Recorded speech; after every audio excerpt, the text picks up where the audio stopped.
This is your before and after story, where your first steps towards a new life-changing career begin. Southeastern College can take you there. We offer in-demand hybrid and online programs with hands-on training, led by in-field career professionals, and career services to put you on the path to a rewarding and fulfilling future. This is where your transformation begins. Southeastern College, your future is bright. Visit sec.edu to get started.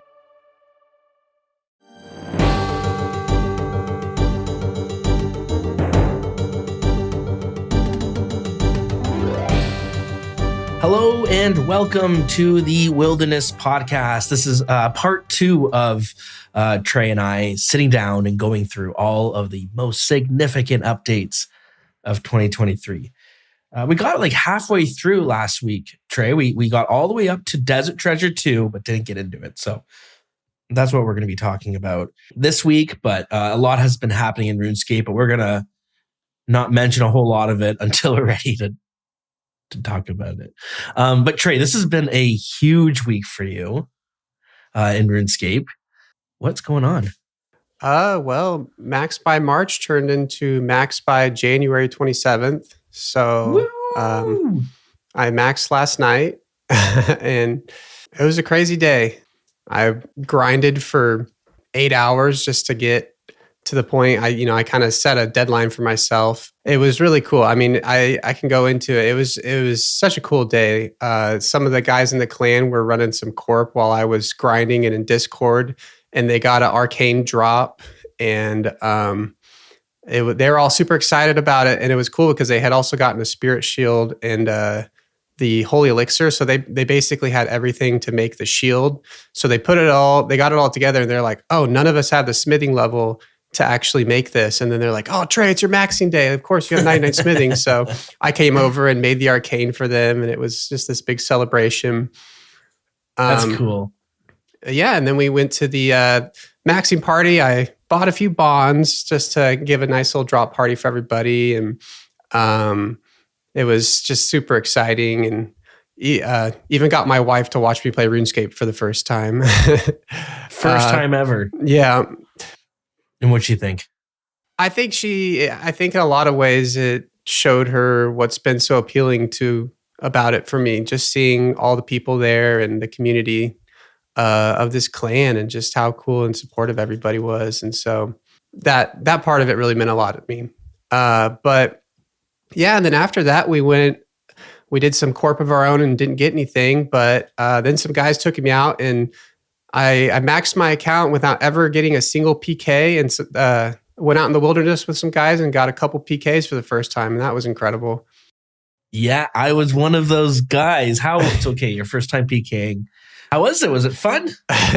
Well, we went into the Callisto Cave, and it was just absolute chaos. There was like 5 of the other guys, and we had like 6 guys, and I didn't have my player indicator set right. So I had no idea who was who. I started getting obliterated by corpse. So I just ran out of the cave, and I just saw somebody and started shooting at him.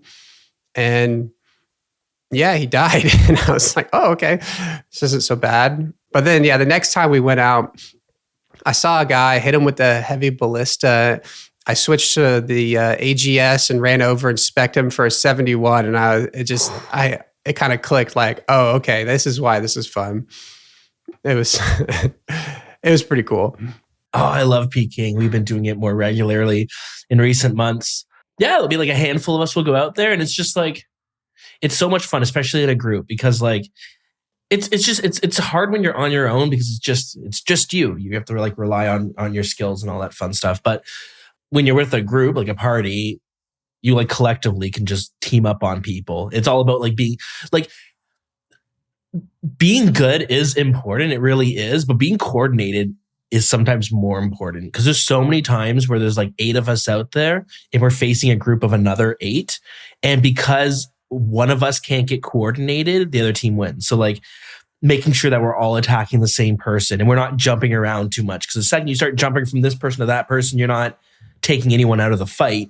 And it's, yeah, so it's just like a lot of fun. And I love when you get a bigger team, there's different roles you can play. So Trey, you're on like straight DPS, which is like really nice if you're new and you also don't want to risk a lot because you just need to bring out the ballista for the most part, or the AGS if you want to bring a little extra spice. But you could just rock the ballista. So you're not really risking too much, maybe like 120K, as long as you don't lose the ballista. And you do so much damage. And then you have other people who are freezing, other people who are wearing like full swamp bark and the toxic staff of the dead. And then your job is just to do fire surge, tele blocks, and tangles. That's been my favorite thing to do recently because it's just so different. Instead of worrying about swapping gear, you're just worrying about swapping spells. It's so different than what I'm used to. So yeah, it's just fun. It's good. And when we went, my favorite time is always when you bump into another team and we had a little bit of a scrap. And I remember you walked away with a huge kill. Like not huge, but 1.4 mil. Big enough that it's exciting. Yeah. Oh yeah. No, I can see the appeal of it. I've avoided it for 10 years now. And I've said a lot of mean things towards the PKers that have come after me, but I get the appeal now.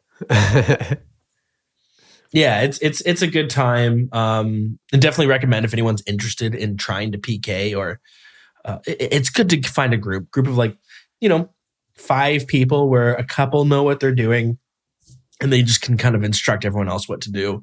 It just makes it more fun and a lot less risky. And it is a lot of fun.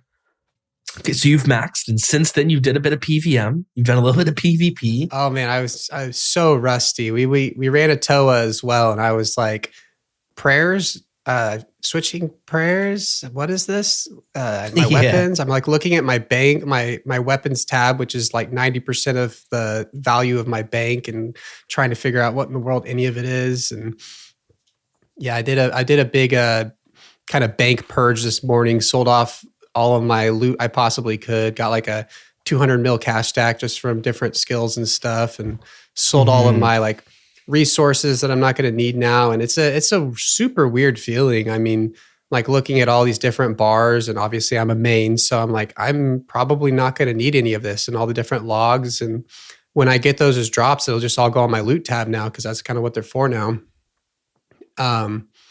And yeah, this morning I got up and just kind of stood at the GE for an hour, because it's like, what do I do now? It's like so many options, so many things I've been saying, oh man, I'm going to do this next. I'm going to do this next. And kind of a little bit of analysis paralysis, trying to figure out what the best first thing to do is. But I'm excited for all of it. I'm excited to, at the end of that big push at the end, I went really hard. I was playing, I would play an hour before work. I would come home. I'd go straight to the computer and play a lot. I even told my wife that last week. I said, hey, I'm going to go goblin mode. I'm going to be playing every second I possibly can. But after that, I'm going to play less. So it's not, I'm not quitting. I'm not even really taking a break. I'm only going to play when I want to, which is probably how everybody should always play the game. But that you get that last bit of maxing, you just want to get it over with. But it feels good to be done with it now. It's just I don't know, I'm kind of it's a weird feeling. Yeah, I bet. And it's funny how you have to like remind people just to do like play when you want to play and have fun. So I think so many of us can just get wrapped into completing this goal. So you max, is there any like feeling of like, do you feel like there's like a void missing now that you don't have this very specific grind in front of you? And it's kind of like, do whatever you want. Yeah. Oh yeah, for sure. I'm definitely very goal oriented, which caters well to RuneScape. And I have to, obviously there's plenty of other goals to do now, but there is a different, like, I think before it was always, there's kind of these different, the scale that you're trying to balance of what activity you do based on, how active you're able to be, how profitable it is, but also how much XP it is. And so that I'm kind of taking that out of the equation. I'm not really concerned about, 200 mil or anything in any of my skills. And so taking that out of the equation, it's basically profit and collection log slots is the only things that are really what I'm basing these grinds on now. So it changes things up. And I mean, like I said, still trying to figure out what I want to do. I even when we were about to record this podcast, I'm like, oh, let me do something AFK. And then I just had a moment of like, what do I do that's AFK? I mean, because pretty much all of it is, skilling, and I don't need to skill. And then it's like, okay, well, there's some like AFK pets, skilling pets or something like that. And yeah, it's just kind of flipping the whole game on its head for me. And in a good way. I mean, this morning people in the clan were saying, anybody want to run TOA or anybody want to do next or something? And it was like, oh, I can actually say yes to that now if I want to, which is a crazy feeling. Yeah, it's funny. Sometimes I'll be doing a grind and it will end before I'm ready. And it's like, well, you feel like you should be happy. This might be different than what you're going through, but for me, I'll finish a grind early. I was grinding out my skilling pets. So like wood cutting and fishing, I was just AFKing those skills. And I was like, I'm going to keep doing it until I get the pet. And both the pets I got like right before 20 mil experience. And most people would probably be like, nice, it's over, I'm done. But I was like, I'm not ready to never fish or woodcut again. I was kind of excited to see if maybe I'm going to get to 50 mil woodcutting experience. That'd be kind of cool. That would take a long time, but I have the luxury of working from home. So running out of these AFK skills and goals, it starts leaving me in this weird spot where I'm like, well, gosh, now what? I don't want to just keep woodcutting. No point to it besides maybe a little bit of money and a little bit of XP. But yeah, I was, if I could choose, I got the worst skilling pets I could have gotten, because the ones I got were the heron and the beaver, wood cutting and fishing. Like you said, those are the AFK ones. Those are the ones I would not mind at all. Just going to redwoods when I want to just chill out. And the ones I didn't get were, agility and thieving, and those are the ones I would rather, I have to be as active as if I was bossing. And so I'm 99% of the time, I'm going to choose to go do bossing instead of that. So I was sad that I didn't get the active skilling pets, and I did get the AFK skilling pets. Just the only one that I didn't get was the mining one. And I don't know. We'll see. I don't, even though mining's AFK, I still don't know if it's worth it to do. But yeah, totally. Side note, did you see they brought in a new JMod from the RS3 team onto OSRS? No, I didn't see that. I'm sure this happens a lot, but they brought over one of the devs that was behind the RuneScape 3 mining rework. And there's been some, maybe more than whispers of them wanting to look at mining as a skill compared to and changing it possibly. Interesting. Yeah. I mean, I think that would be a very popular decision. Do you know how RuneScape's 3 mining system works? My understanding would be is that like when you're mining, one of the rocks will like glow or something, and if you hit that one, it'll give you more XP. Is it something pretty like much that? Yeah. So I love it. I think it's really cool, and I might be getting some things wrong because I haven't done it in a long time, but you have like an energy bar, and as you're mining, you'll slow down once the energy bar depletes, and your guy will start like just mining slower. You'll still mine, but it's just going to be slower. But if you click the same rock again, your energy will refresh and you'll get full energy again. And every now and then, as you mentioned, one of the ores will turn gold, basically have this like dust floating above it. And if you click it, you'll like power mine, like you'll mine faster and you'll get more experience. And I think your energy drains slower. So you can AFK it and your guy will go really slow, or you can put in a little bit of extra effort by clicking the rock when you run out of energy to speed your dude up. Or you can go like even more focus on it by clicking the rocks that glow. It's really cool. I think they did a really good job with it. That is really cool. And I wouldn't mind it coming in. It sounds like it would give a perfect kind of balance of like, it's kind of like with like some of the potions you make during herb lore where you can AFK them, where you just sit there and let them process, or you can one tick them and go a lot faster. So it's the same training method that you can do AFK or active. and you get rewarded for the active and you don't get punished for being AFK. I like that balance in some of the different skills, and that would be cool to have that in mining. Anything else you wanted to mention? Not that I can think of. No, it was just I guess I'll just say a big thanks to everybody that came out to the maxing party. Once again, it was just it was just a big, it just seeing all the people that I've kind of made friends with over this stupid game really it meant a lot to me, and kind of maybe this is a bad thing to say, but kind of justified the amount of time I've spent on the game, just seeing the community and stuff. And a dumb side note, when you max, there's a little procession when you get your max cape of certain NPCs talking to you. And for some reason, more than maxing itself, the thing that hit the hardest was having the wise old man tell me congratulations. That's cool. I don't know why. I was just like, oh man, that's crazy. I don't want to say anything more about that because I'll leave it for anybody to max. It was a really cool little thing I knew nothing about, but no, yeah, it meant a lot. And thanks to everybody who was kind of supporting the whole journey.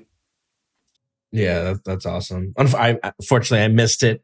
I don't think I was on my computer at the time, but yeah, it's those types of memories are what we remember when we think about this game. Like in 20 years, I don't think you'll be thinking too much about that day you really had that grueling grind, whatever skill it was. But we remember like, oh, hanging out with some friends at the max party or going PKing afterwards, and everyone getting hyped about someone getting a kill or something. It's more of the social memories that at least for me, like I retain. Oh, for sure. I mean, that combination of the making that arcane shield and then the maxing and then the first PK, that will cement yesterday in my memory for a very long time. It was so cool.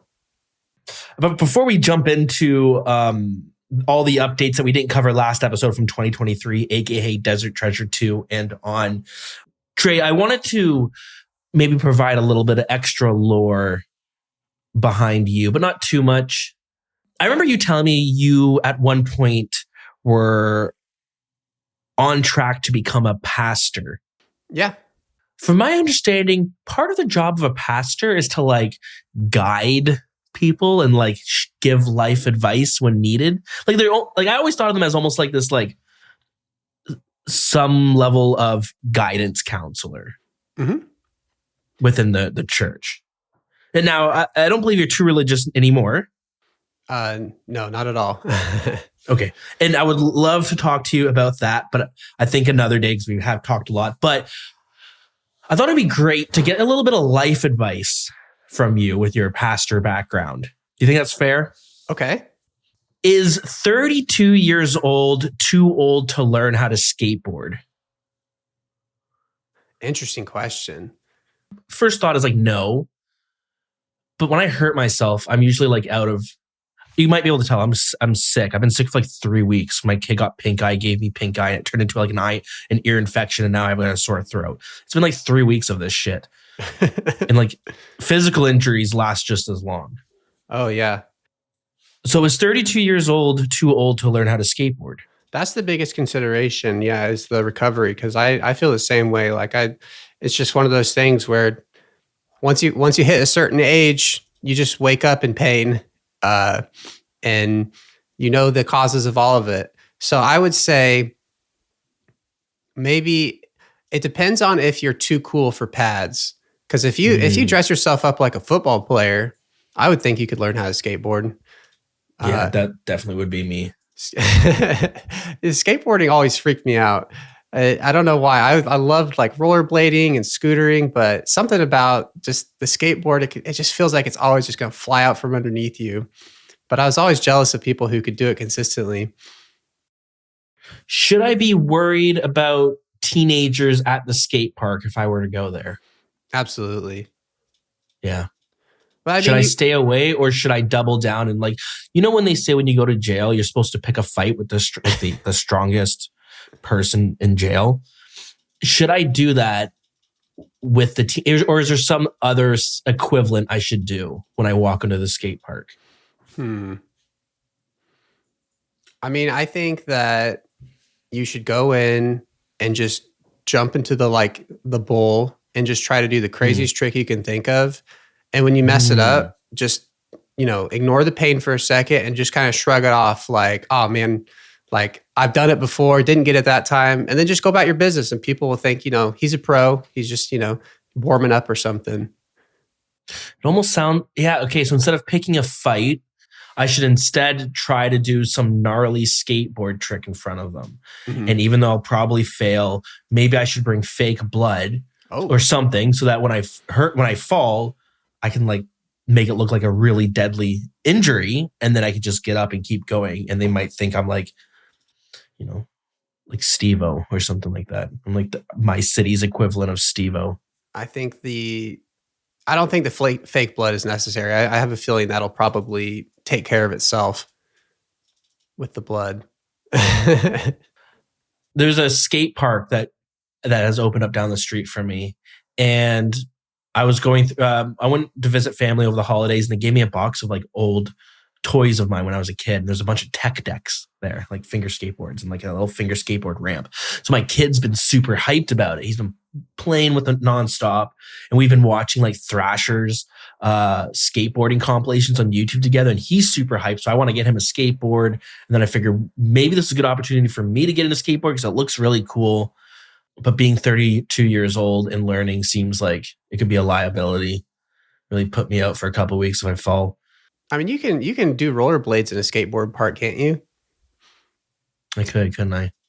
The crazy thing to me is sometimes I'll go to the park and walk my dogs and I'll see these people they fly by me and they're walking their dog with rollerblades. So their dog's like sprinting.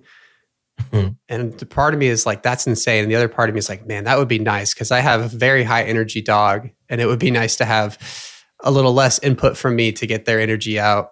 I got a second question. Okay. We have this, me and my wife know this person.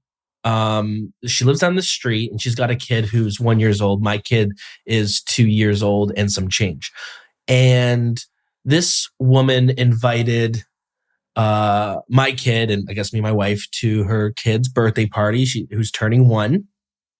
She invited us. We're not very close, but I've always like told myself that like we're gonna have this rule that no matter whenever we're invited to a birthday party for like kids, like when my kid is invited to birthday parties, we're always gonna go because you don't want to be like you hear so many stories of no one showing up. But the problem is we have purposely kept our distance from this woman because she like wants to hang out and stuff, but she's very messy and she posts so much of her drama amongst her friends on Facebook. Ooh. We decided like not to get into that because the last thing we need is to like her to ask us to borrow money. We say no or something. And then next thing you know, she's flaming us on Facebook for everyone. And we're in groups together and she's constantly flaming people. Ooh. Should we go to that birthday party? 1 year old and 2 years old is such a crazy gap in like development that like, I don't know. What do you think are the chances? It's not like they can really hang out. What do you think? He's not going to want to do what 1 year olds do. If you don't go, do you think that would be something that would get added to the Facebook drama? No, I think why we've been asked, even though we have never really hung out, and my wife was telling me was because she got into a fight with her friend group and basically like cut ties with all of them. So now she's like kind of going to like the second tier list of people to invite just to kind of fill out the birthday party. Oh, I see. So it's more of a pity invite.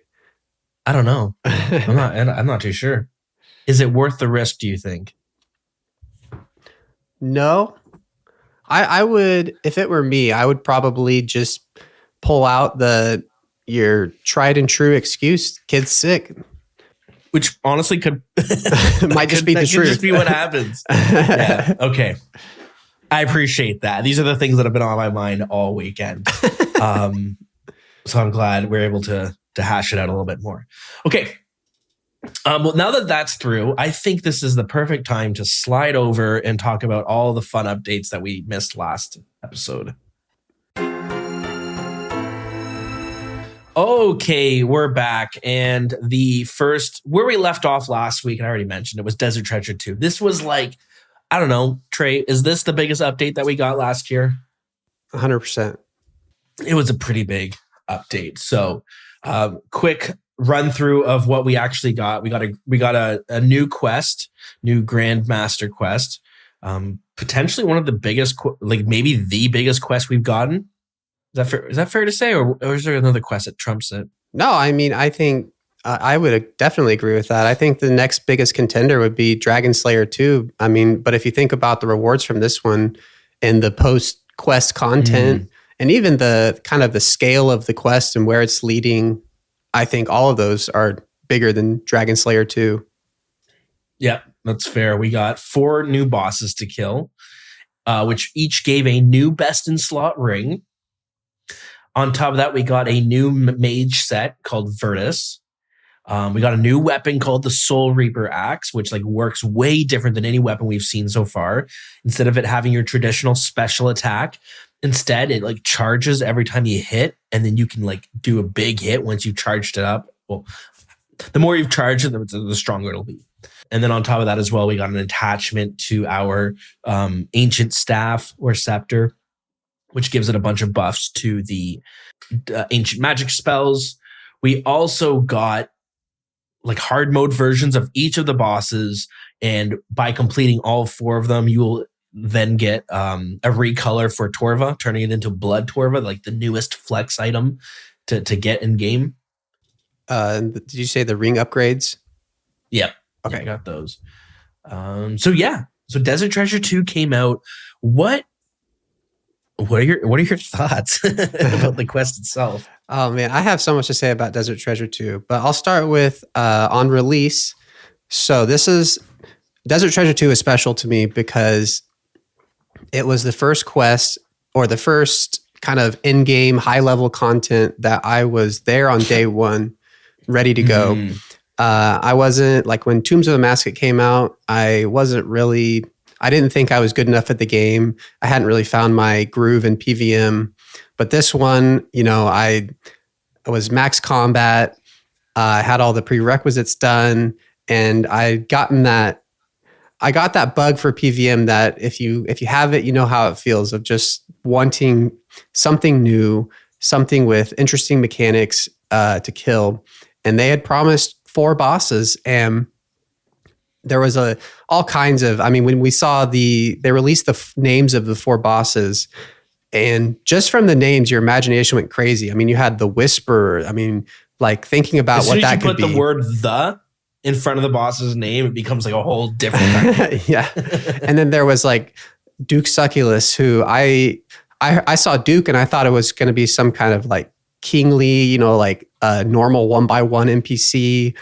Yep. And then we had the Leviathan, which I imagine something that kind of ironically looks more like Duke. I imagine this huge like sea monster, this like whale beast. And then Vardorvis, I didn't know what to do with that one. But yeah, it was just this, the excitement was at an all-time high for me.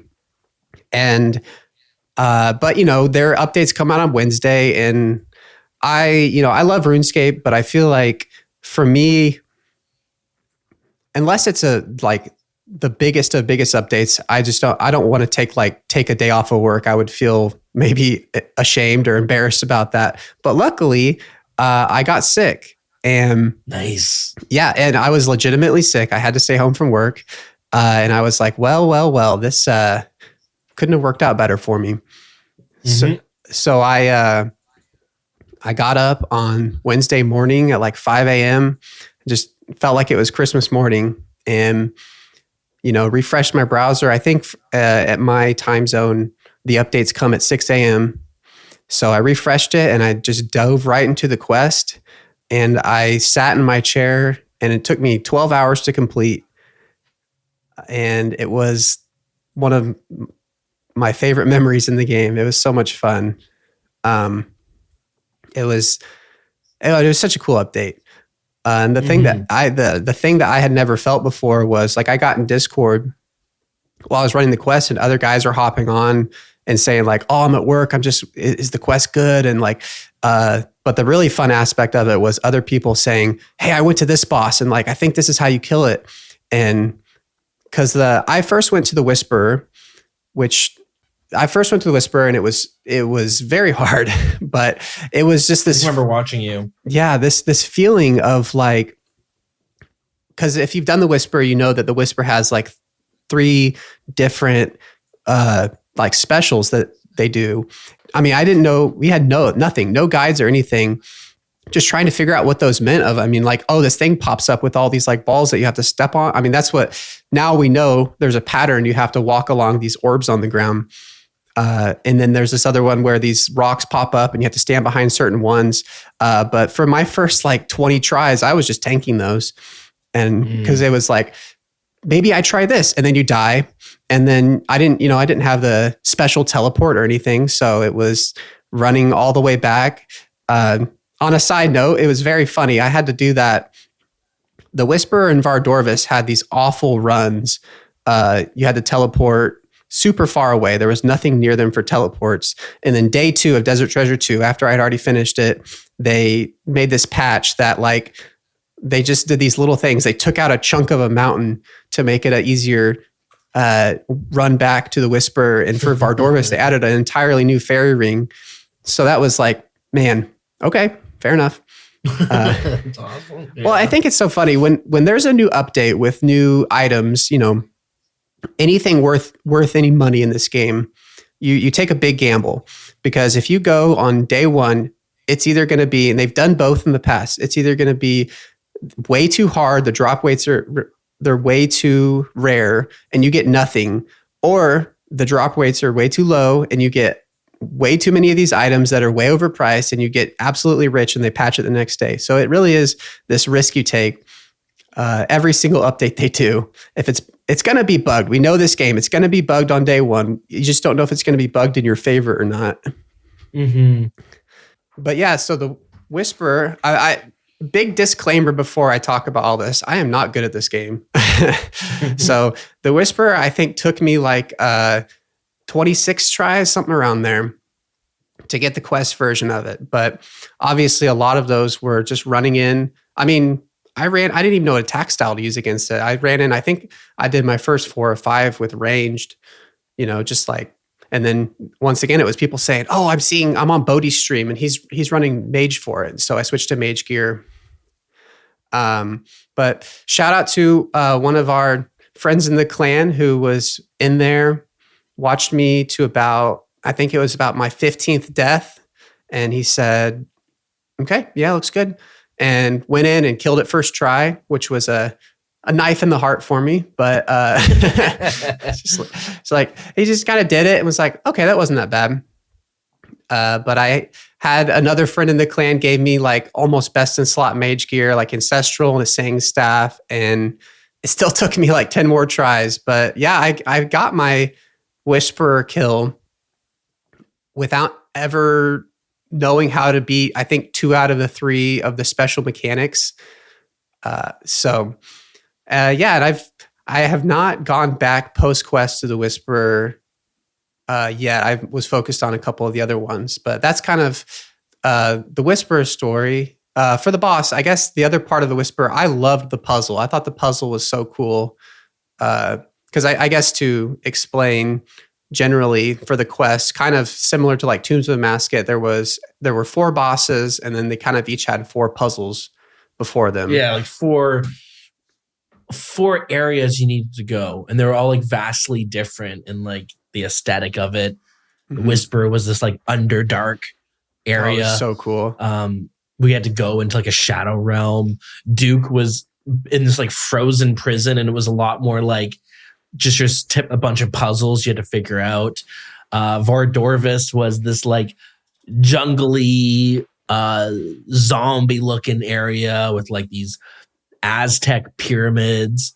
And then Leviathan was this weird one where Leviathan was the weirder one where you're like in some alternate dimension. I don't even know. You're in like this weird, like, it felt, you ever play Binding of Isaac? No, I haven't. It felt like you're in an area that was alive. Like the rooms were alive. Like you could stab the wall and it would bleed. Yeah, it was very tied in with like the lore of the Abyss and the Guardians of the Rift and all the kind of everything that surrounds the rune crafting skill. And it was, yeah, that one was definitely the strangest, but it was cool. I think I liked the puzzles from the Leviathan the most. They were kind of, I did too. They were easy, not easy, but I could figure them out. Whereas like the Duke one, so many times I needed to like call a friend. Oh yeah. Well, that's kind of always the RuneScape kind of conundrum, especially with clue scrolls. Most of them are kind of too hard or too time consuming to just do. And so you use like a plugin and stuff. And I really think if they made little simple puzzles that you just had that little twist of like, oh, I figured it out, just something simple like with the Leviathan puzzles, I think people would be a lot more interested in figuring them out and not using, plugins and guides and stuff. Oh, 100%. They should definitely tune them down, even like, or make things a little bit easier. Like right now, there's a little bit of a tangent, but right now there's solution to clue scrolls is to just tell you what the answer is. Go here, click this. But like when I did RuneScape 3 and you would get a clue scroll, when you got like the puzzle box and you had to figure out the picture, RuneScape 3 had a button you would click and it would show you what it's supposed to look like. And it's like, great. And then I was like, oh, now that I know what it looks like, I'm just going to solve it myself. I don't need a third party helper to tell me what tiles to click. I would rather do it on my own. And the fact that old school RuneScape doesn't have that, it's impossible. I did it on mobile once. I was like, I'm going to try to figure out the puzzle all by myself. Impossible. All the fucking clouds look like they can go everywhere. Like, yeah. How am I supposed to know this cloud is on the right side, this cloud's on the left side? They look like they're so vague and general looking that they could be placed anywhere. Yeah. I need like a little bit of a reference to anchor myself. I was kind of upset when they added in the clue scroll solver to their official client, because that was basically, to me, a message saying, yeah, we know there's problems with clue scrolls and we're not going to fix them. We're just going to tell you how to solve them. And that was, obviously that's been on RuneLite for a long time. And I always had this hope that they would do something. Yeah, like you're saying, something to, I don't know, it just doesn't, clue scrolls are a very weird part of this game. And I wish it felt more like, this treasure hunt where you're solving puzzles. Mm-hmm. But like, I don't even know, there's the anagram ones or whatever, where it has just random letters and you have to figure out, or the jumbled letters and stuff. And so hard. Yeah. Nobody's going to, it's going to reference some NPC that nobody ever thinks about. And sure, when they first did it, whoever was doing it day one figured it out and put it on the wiki or whatever. But I don't know. Yeah. If they had it that the average person could look at it and solve without a guide, I think it would feel a lot more like, an adventure or a treasure hunt. Yeah. But then, as you said, somebody had to figure it out. Yeah. Which is crazy. I want to talk to those people. Yeah. Anyway, yeah. So like, I guess circling back to the quest. It was such an awesome quest, as we were talking about, broken up into like 4 chapters. And it also made it so much more easy to do, because I didn't have to complete the whole quest in one sitting. Sometimes I feel compelled to do that. I might forget what I was doing, but I could just finish one of the 4 areas and then I could move on, and then I could just take a break. Like it took me about a week to finish it because I was staying with my in-laws and I didn't have as much time to play, but I just complete them in chunks and it was great. So yeah, everything about the quest was amazing. The aesthetic, the story was great, even though I can't remember. I don't remember much about the story. I wish we had some way of like consuming the story again without doing the quest. We don't really even have YouTubers that are covering it. Yeah, I think there's some smaller ones that try to do lore stuff, but well, here, let me ask you this: how has on another little tangent, how's your Bloodborne journey gone? Have you been sticking with that? I don't remember where I was when we last spoke, but I've been sick, so I haven't really been playing it. But I have progressed pretty far through it. If anyone who's played Bloodborne, I'm at the Reborn one. Ooh, which is in like, you remember that one? Yeah. Okay, here's what pisses me off about this game. This is the mind fuck of this game. Every single time I get to a boss, almost every single time, the first attempt I do, I almost killed him. Sometimes I do kill the boss. My first attempt. Mm-hmm. Reborn, not even joking. The Reborn one more hit, he would have died.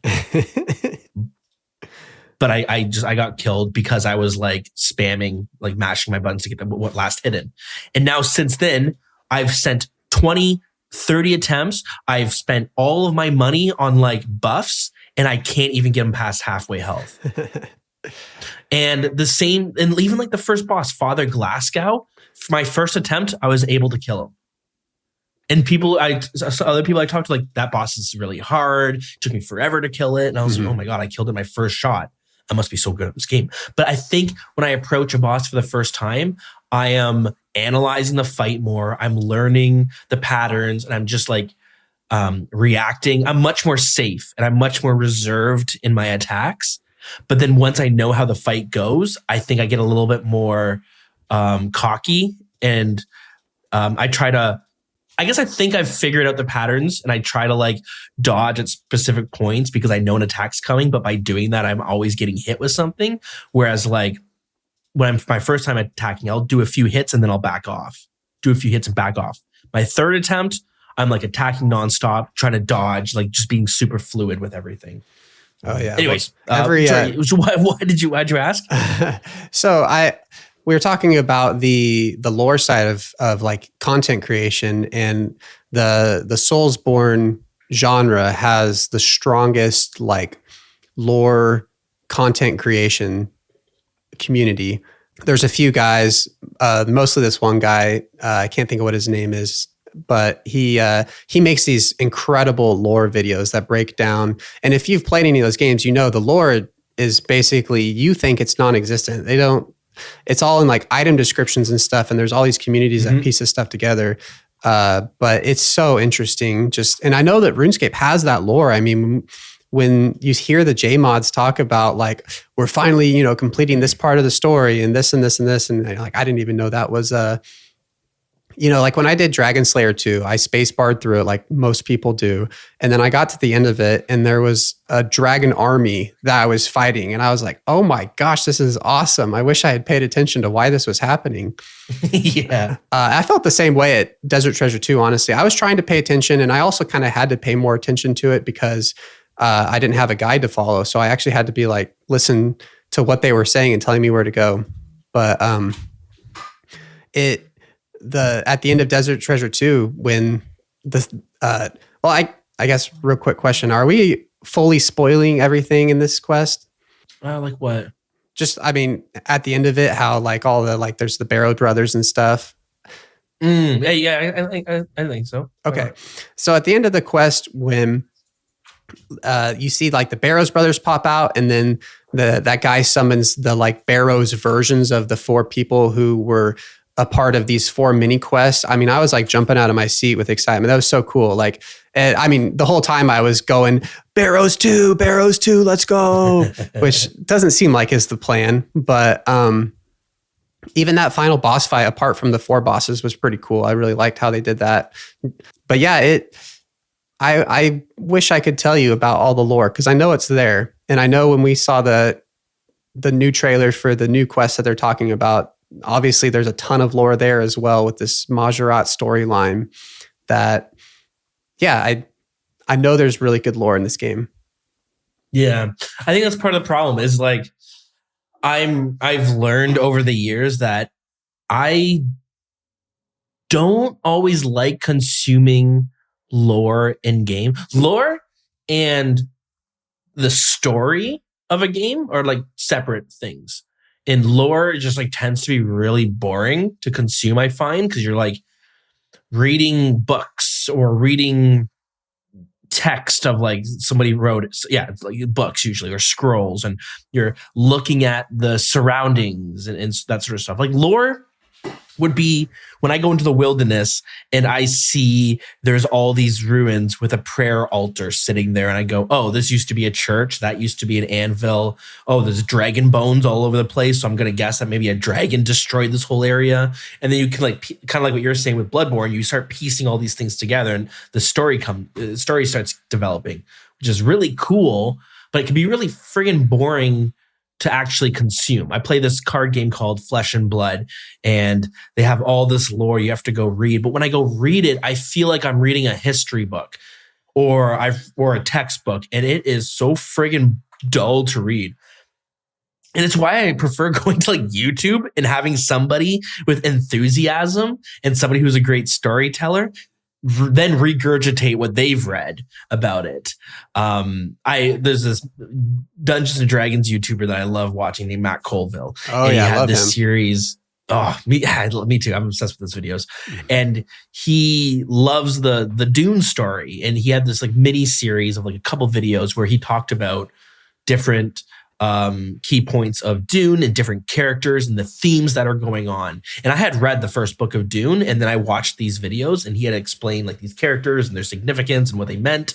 And I was like, I love watching this video, but it feels like I'm hearing all this stuff for the first time because I read these books and I found the Dune books incredibly boring. I know people love them.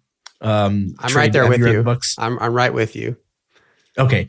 I couldn't do it. The first half of the book was really interesting, but the second half, I just found it so boring. But the movie's great. And I loved everything that happened. I just didn't like the way it was written. It just felt like maybe consuming lore versus a story. And I think the problem that we have with RuneScape, we have that lore aspect. And then part of the story is told, which can be really good. We have some really great writing quests, but something like Desert Treasure, you have all of these quests that really set up the foundation of that story. And they were made decades ago, some of them.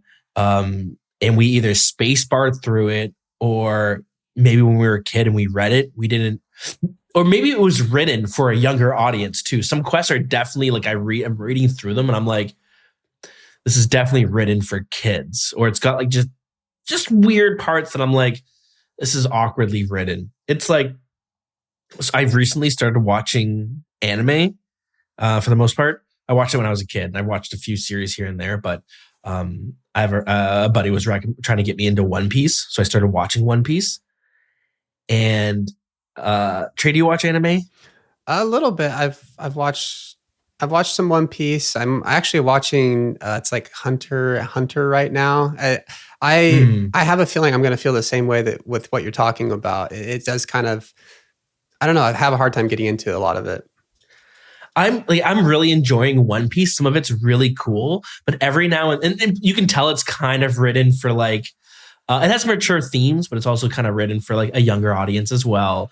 And anime seems to have this trope, which I always find really cheesy and kind of funny, where they're not subtle about certain things, and they'll just like flat out be like, wait a minute, he did this, that he could do this, but now this is happening. And you're like, yeah, I know. Like there's this character who was like always telling these stories. He's like this pirate character, and he was like always telling the stories to these this younger girl character, but they were like lies. But he was always telling these stories of like, I killed a whale and I caught this like phoenix, and they never actually happened, but he would tell it. And then he like something bad was happening to the town. So he runs to the girl and he's like, oh my God, all of this bad stuff's happening. You have to do it. And then she was like, oh my God, your stories are so silly. And then he was like thinking, and he was like, what? Why isn't she believing me? Could it be that after all of these years of me telling lies and fake stories, that suddenly nobody believes me when I'm telling the truth?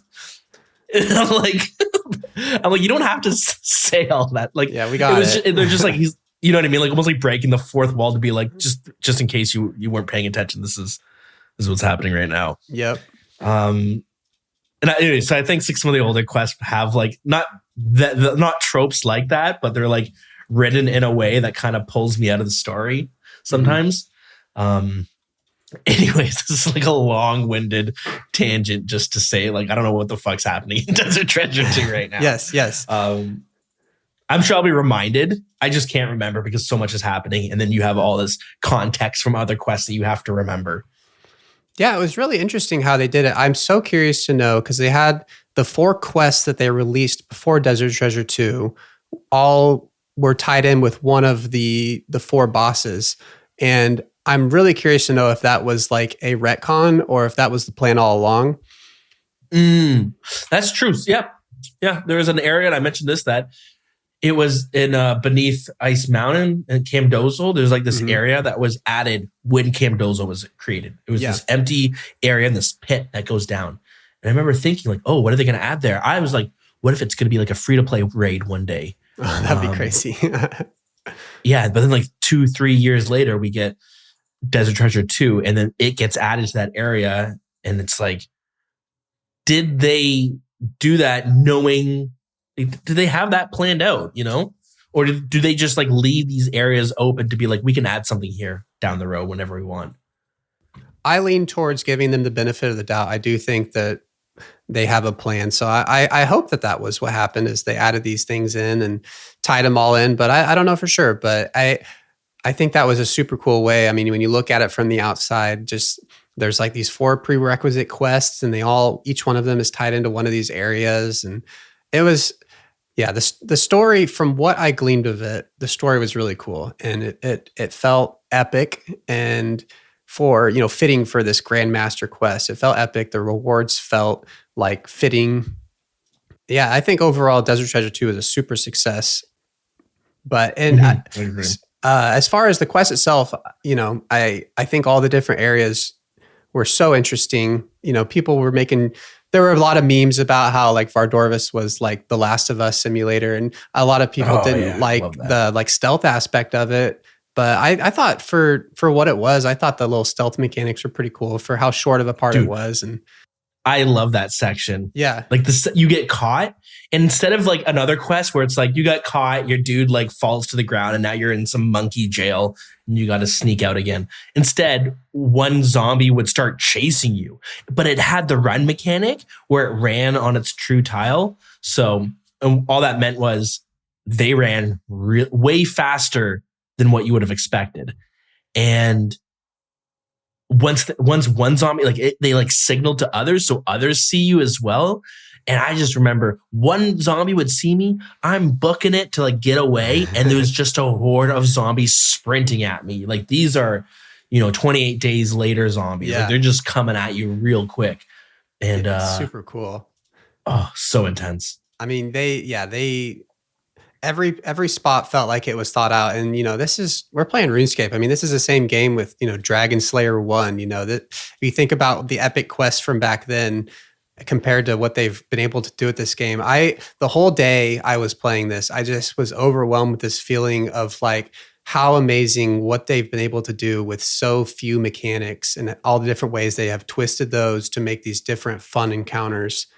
It's incredible to me. RuneScape 3 or every other video game, they have so many more options at their disposal of things they can do, but RuneScape is so limited as a 20-year-old game, and they keep just finding different little ways of making everything feel different and fun.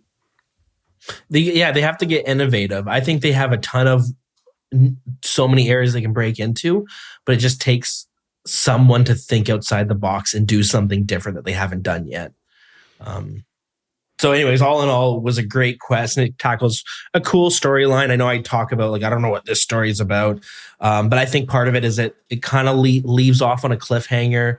There's a lot of loose ends that we know are going to get tied up in a future quest. It's not the same as Desert Treasure 1, where it was like you discover the altar of this you discover the desert treasure. This one is setting up the next part of it. And I think that gets a little bit unclear of like, what was the point of this quest when the quest doesn't end. It just like pauses and you're like, okay, I got to wait for book 2 to come out to finish up these stories. Yeah, pretty good. And as you mentioned, the bosses are all cool. They did a lot of innovative things.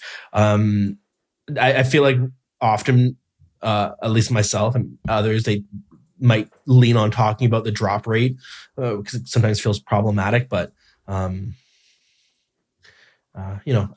think it's probably not worth getting into too much. They just made it so that if you want the unique rings, they try to make it consistent by having like 2 invisible rolls you need to get first. Mm-hmm. It's definitely goofy, but I don't know. I guess it kind of is what it is. I've made my peace with it, I guess. I hope they don't do it again. I don't think they will, because it was kind of a negative reception from the community. And honestly, I think if they had just done it without telling anybody, and they had just said, "Oh, it's this is the drop rate," which is because the wiki has the like quote unquote effective drop rate is like 1 in 1,000. Taking into account the math of the drop rate for each of the rolls. So if it had just been that, but they had put that mechanic in there to avoid people going dry, it probably would have not had any negative feedback. But they're trying to combat. I don't know. It's whatever. So yeah, ultimately I thought all the rewards were pretty cool too. And the only negative I have is the drop rates. They can be a little bit rough. Yeah. I get a little salty and resentful, I think, when I feel like I'm expected to kill something 1,000 times before I get what I want to see. That seems like unhealthy, but at the same time, I complained earlier about I hate when my grinds end too quickly. So I know if I got my ring drop on kill 10, I'd be a little bit sad as well. So yeah, for sure. Okay. Let's see, what else do we got? All right, enough of Desert Treasure 2. Let's talk about the next. Oh, wait. I have one other note I wanted to mention about Desert Treasure 2 is Virtus robes.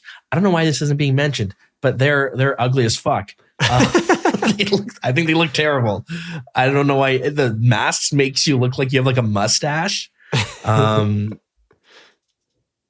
Anyways, I don't know if you feel the same, but I just think they look so bad, but no one's talking about it. So yeah, they're pretty goofy looking, and they look so similar to the like ancient ceremonial robes that you can get as a drop from the next minions. Because that was a really funny thing on day one, is people would just put those ancient ceremonial robes on, and everybody be freaking out like, "Oh, he got Virtus already." That's right. It's kind of goofy looking.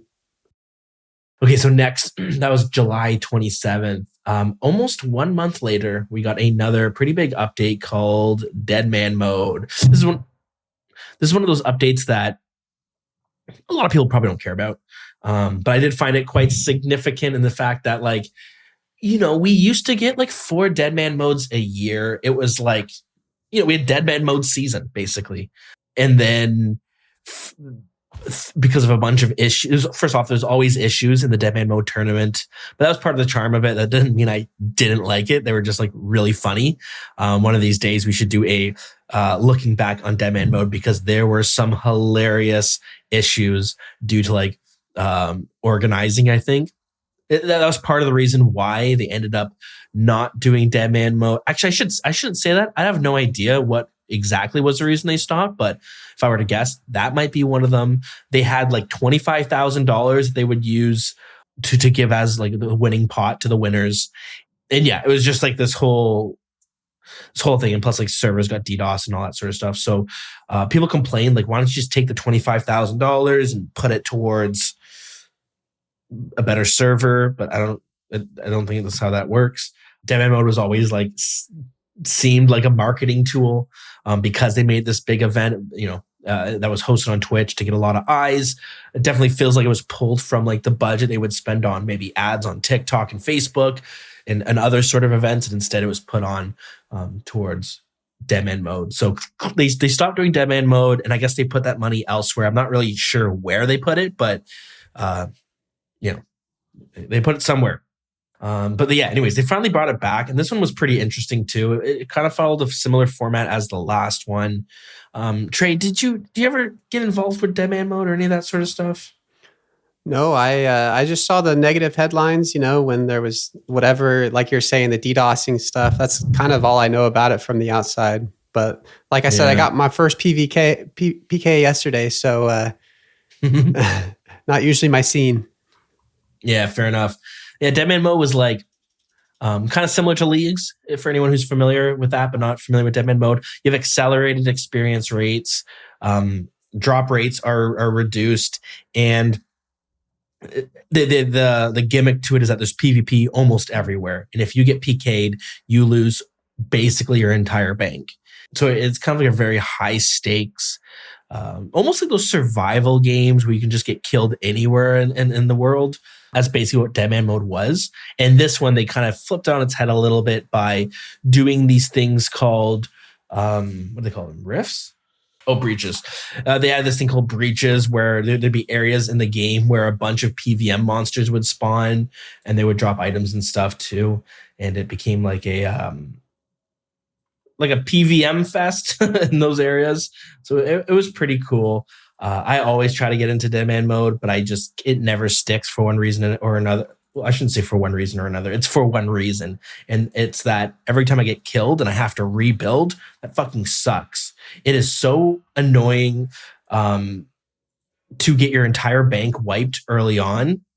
And then you have to getting items like a bronze pickaxe and like a shovel. And I find it so tedious to have to go pick up all the small stuff that like nobody benefits from getting. But so what happens is I get PK'd once or twice, and then I'm like, okay, I guess I'm not going to play it anymore. Deadman Mode was back, and it was fun. 5 days later, they dropped the Scar Essence mines. I don't think this is a significant update. I haven't touched it, and I'll be honest, Trey, I don't really even know what it is, but it's attached to the Leviathan area in some way. On your way to Max, did you do any Scar Essence mining?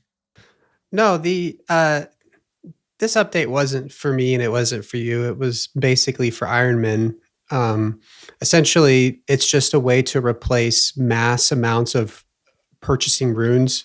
Ironmen talk a lot about Shopscape, where they're having to buy out all of the inventory of a shop of one item and then hop to another world, and then they run into another Ironman who's doing the same thing.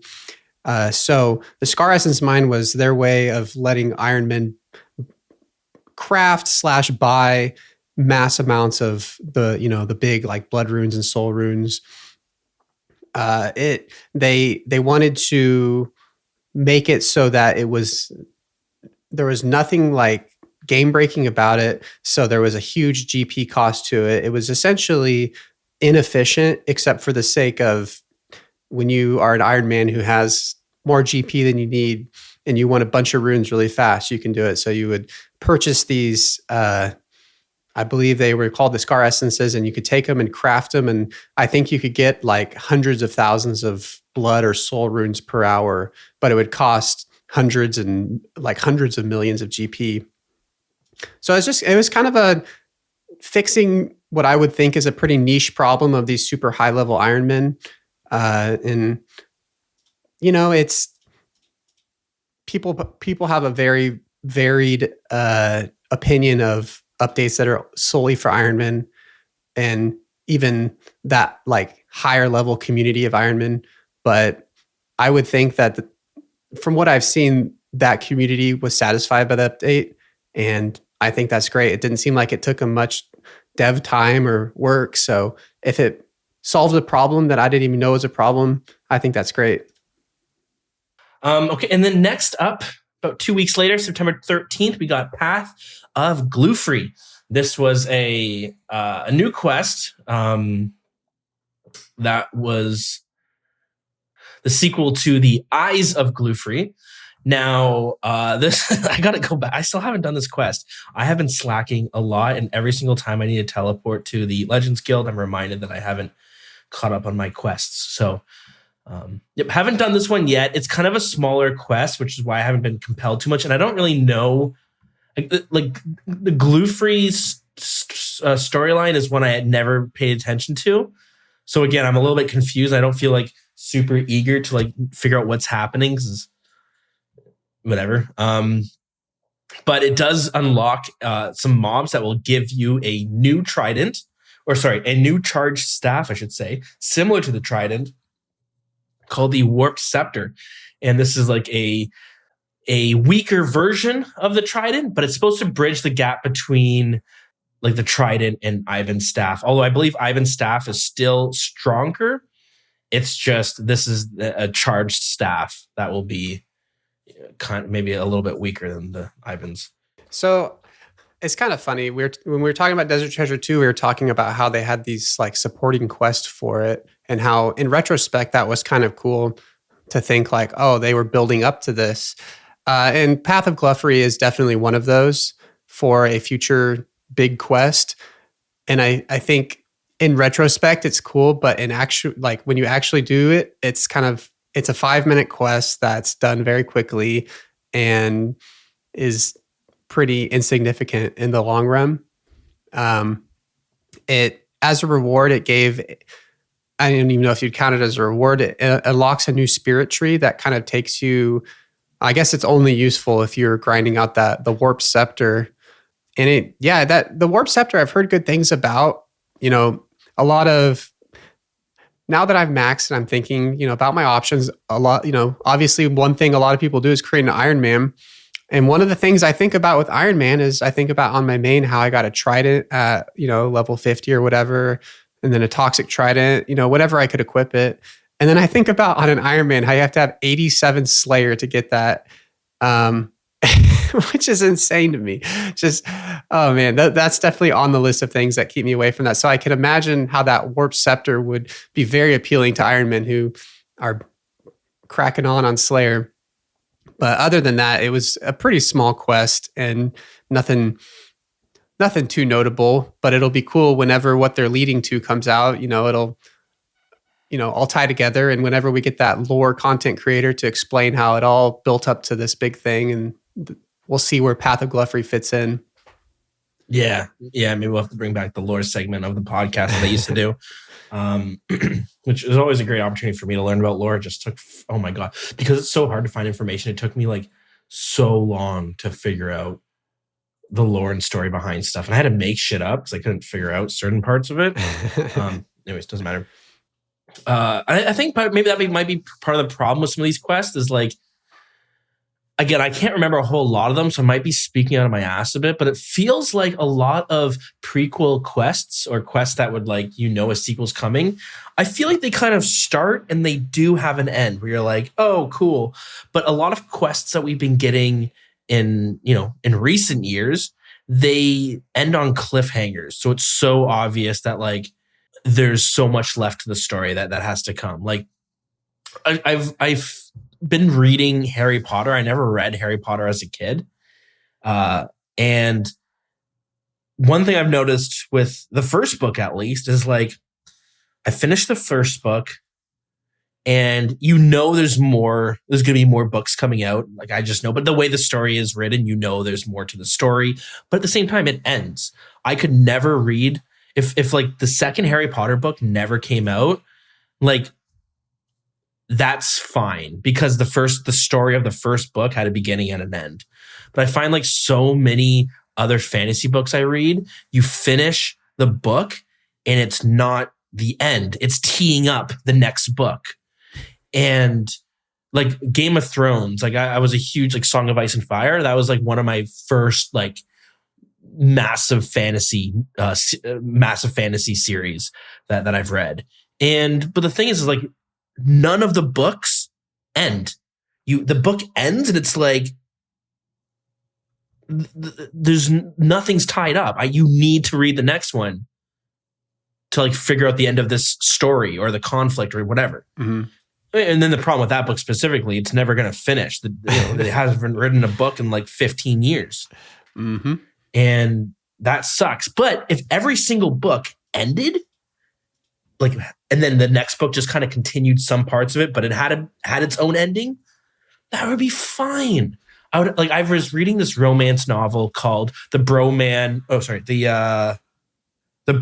Book Club. It's really good. Okay. And it's about this baseball team, and this one dude is in conflict with his wife. They basically are on the verge of divorce and breaking up, and his friends on the baseball team find out, and they're just dude, we're gonna help you repair your relationship, and the way you do that is we're gonna start a book club. They actually already had a book club, but you're gonna join our book club, and all we do is read romance novels, because romance novels are usually written for women, and they're usually written by women. And the idea is if you read the romance novel, you get an idea of what women want when it comes to love and relationships and stuff. It's almost like a manual in some ways. So that's what they do. They read all these different romance books and they study them and they talk about what they learned, and then they use what they learned from the books to have a really successful relationship. It's really cheesy, but it's like, I really enjoyed it. I was surprised how much I liked the book. The reason I'm bringing up, because there's like there's like 5 novels in that series, but like the first book ended and I was like, oh, they have more novels. What the hell? Like, what is it? Just every book? Is it a new guy being added to the group who's like going to break up? But I guess what I'm trying to say is they're all self-contained. It's like those TV shows that were like the monster of the week. You don't need to watch any of the other episodes. You can just tune in and you know that this monster is going to be here. And at the end of the episode, the monster is going to be dead probably. And there's a lot of lore in the world, a lot of other storylines happening, but every book and show is self-contained. That's really rambly for me saying, I don't know. I don't even know what I'm trying to get at. No, I think, I think what you're talking about is what happens a lot is, you just have this random person who has a story. J.K. Rowling was like homeless or whatever and just wrote this book and it blew up. And so it went from, oh, I hope this becomes famous to, oh, you just got greenlit for your entire series. And so it's like, I have the first one is self-contained and then the 2nd through 7th one is its own self-contained story. You see that a lot. And to tie it back into RuneScape, it probably is the same way. Is Jagex approved, Desert Treasure 2, and then they said, okay, well, let's build the story up and we'll have these little one-off quests and stuff that are leading up to it, as opposed to like, we don't know if we're going to get to Desert Treasure. It's probably what they had back in the day when they did, the community and the owners of the company didn't have as much trust in them. They were probably fighting for every single extra quest and thing. So they didn't know if anything was going to come after it. So they designed it in a way that if nothing ever did come after it, it would be fine. Yeah. That's it. So anyways, I feel like we had like a lot of quests like that. So we had Gloofer. We had another quest come out recently called the Children of the Sun, which is just teeing up shit that's going to be happening in Varlamore. And I say this as someone, like, I'm talking way out of my ass because I haven't done the quest and I don't know very little about it. Just that it's a short one. Yeah, part of me wonders if all those little intro ones were just a part of the main quest when it comes out, if that would be better or worse. Next up, though, on September 20th, we have Shooting Stars changes and the Wildy Boss changes. Now, this wasn't like it's not really a huge update, but it was for the people who need to get mining experience. They made this change. Like when Shooting Stars, actually, here, let me back up. I'll give some context on what Shooting Stars are. It's every world, after a certain amount of time, a shooting star will land somewhere in the world, and you show up and then you mine it. And the problem was, it's like this, it's kind of like a social activity because tons of people are looking for it. It's a pretty AFK way to train mining. But if too many people find it, then the rock gets mined really quickly. So it's almost beneficial to find the rock, the shooting star, and then not tell anybody, just to make it as AFK as possible. So they changed it though. So they made it so that it was much more AFK, and the number, almost like what wood cutting did with forestry, where it doesn't matter how many people are there, it's going to last like however long. But so it became really good and really AFK mining, and it was too much, and they felt the need to like reduce the rates or something.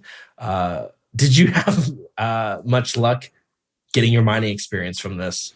Oh, absolutely.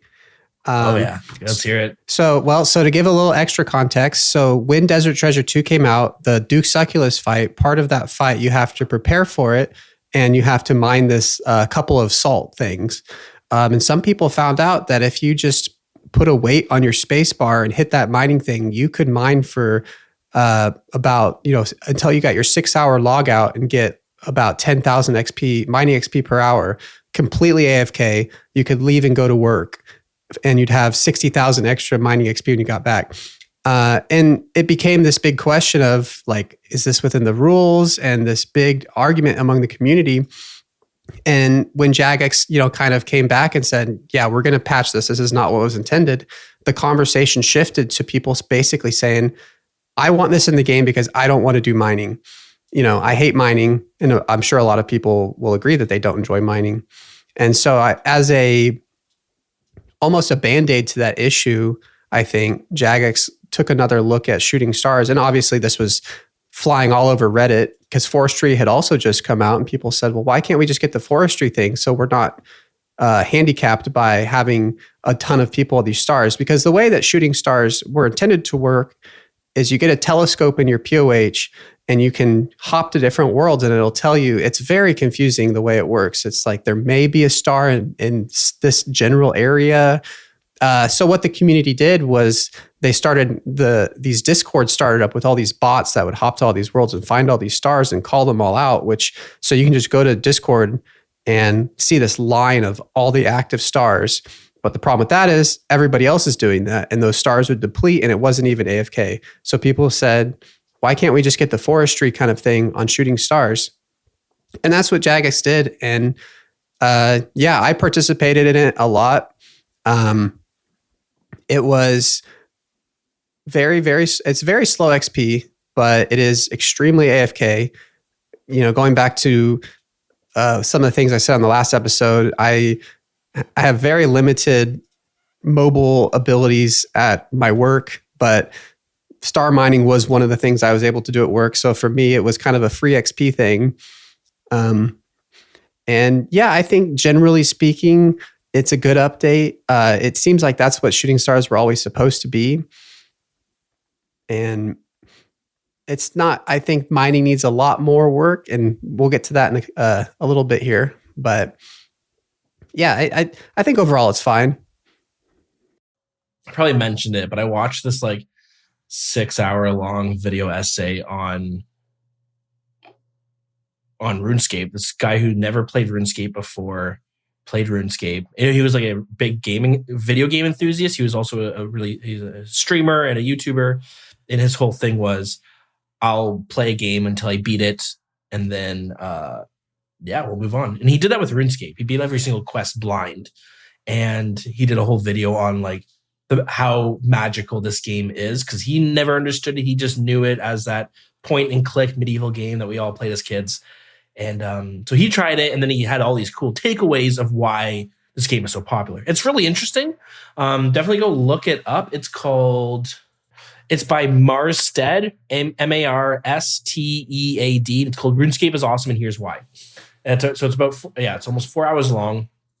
And one of the things that he talks about is most games, like an MMO, will focus on a bunch of different factors when they're balancing content.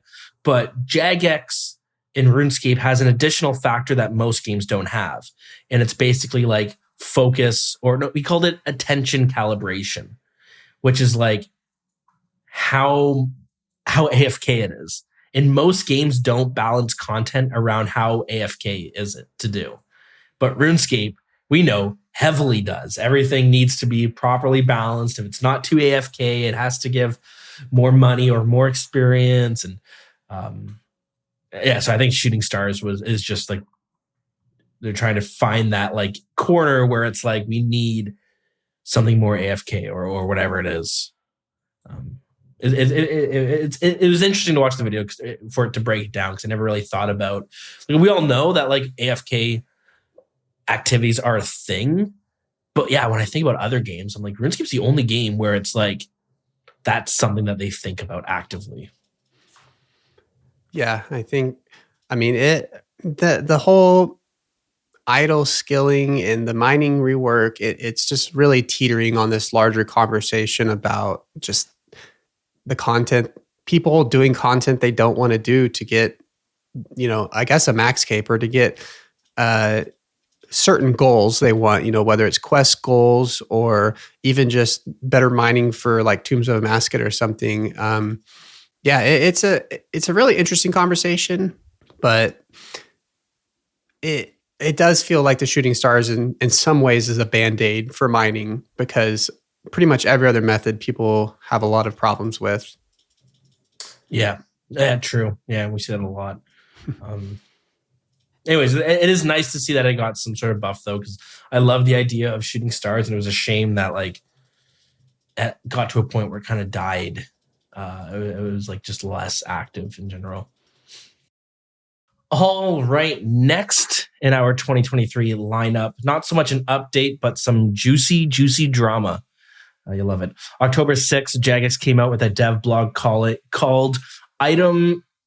Oops. Regarding recent item returns. Now, I don't really know how this played out live. I'm kind of just like learning about it afterwards. But there's some drama when it comes to returning items back to players. This usually Jagex doesn't do this, doesn't ever return items. They might do a rollback, but that would be for everybody. But if you get scammed or something happens, you lose items, you generally just didn't get them back. It just kind of sucks to suck.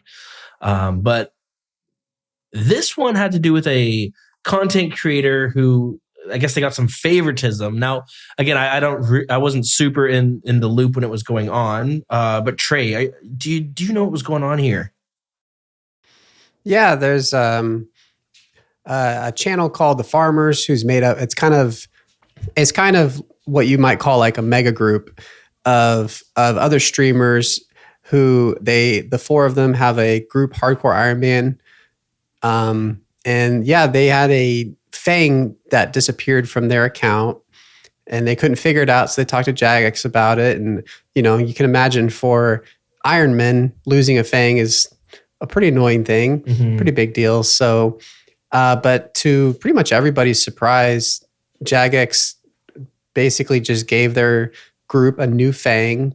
And then, yeah, a lot of people came out with pitchforks because Jagex has had a policy about not doing that. And all the people who have had other items go missing from their account, or even people who are hacked and lost all their items, started, you know, getting mad about streamer favoritism and stuff.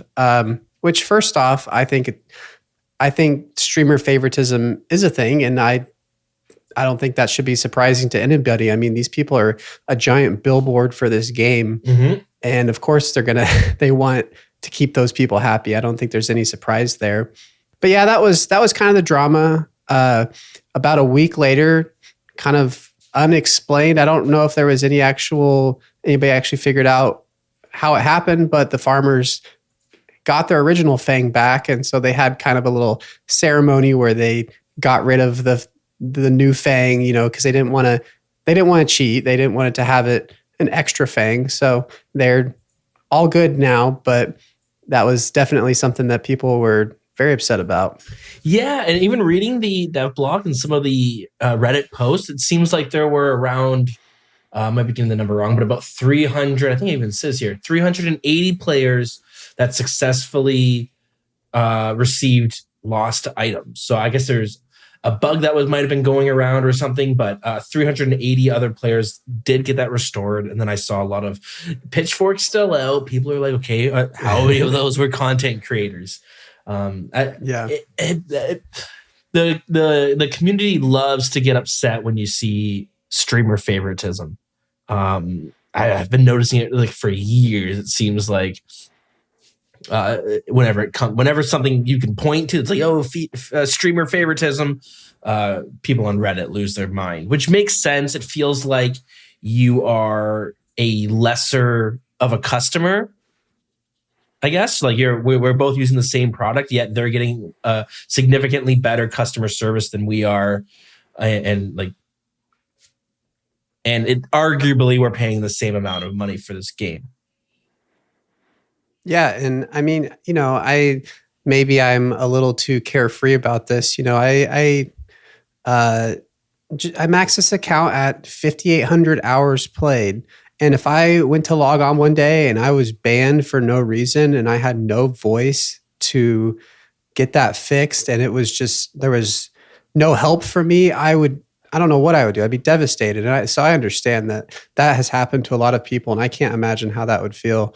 And yes, they absolutely need to do a better job of things like that, people getting hacked. And of course, the second they do that, all of the bad actors start hopping in on that too. You know, all the actual, you know, rule breakers hop in and want their accounts back too. And so it's always really messy when it comes to that. And I think because of that, people are kind of predisposed to anger.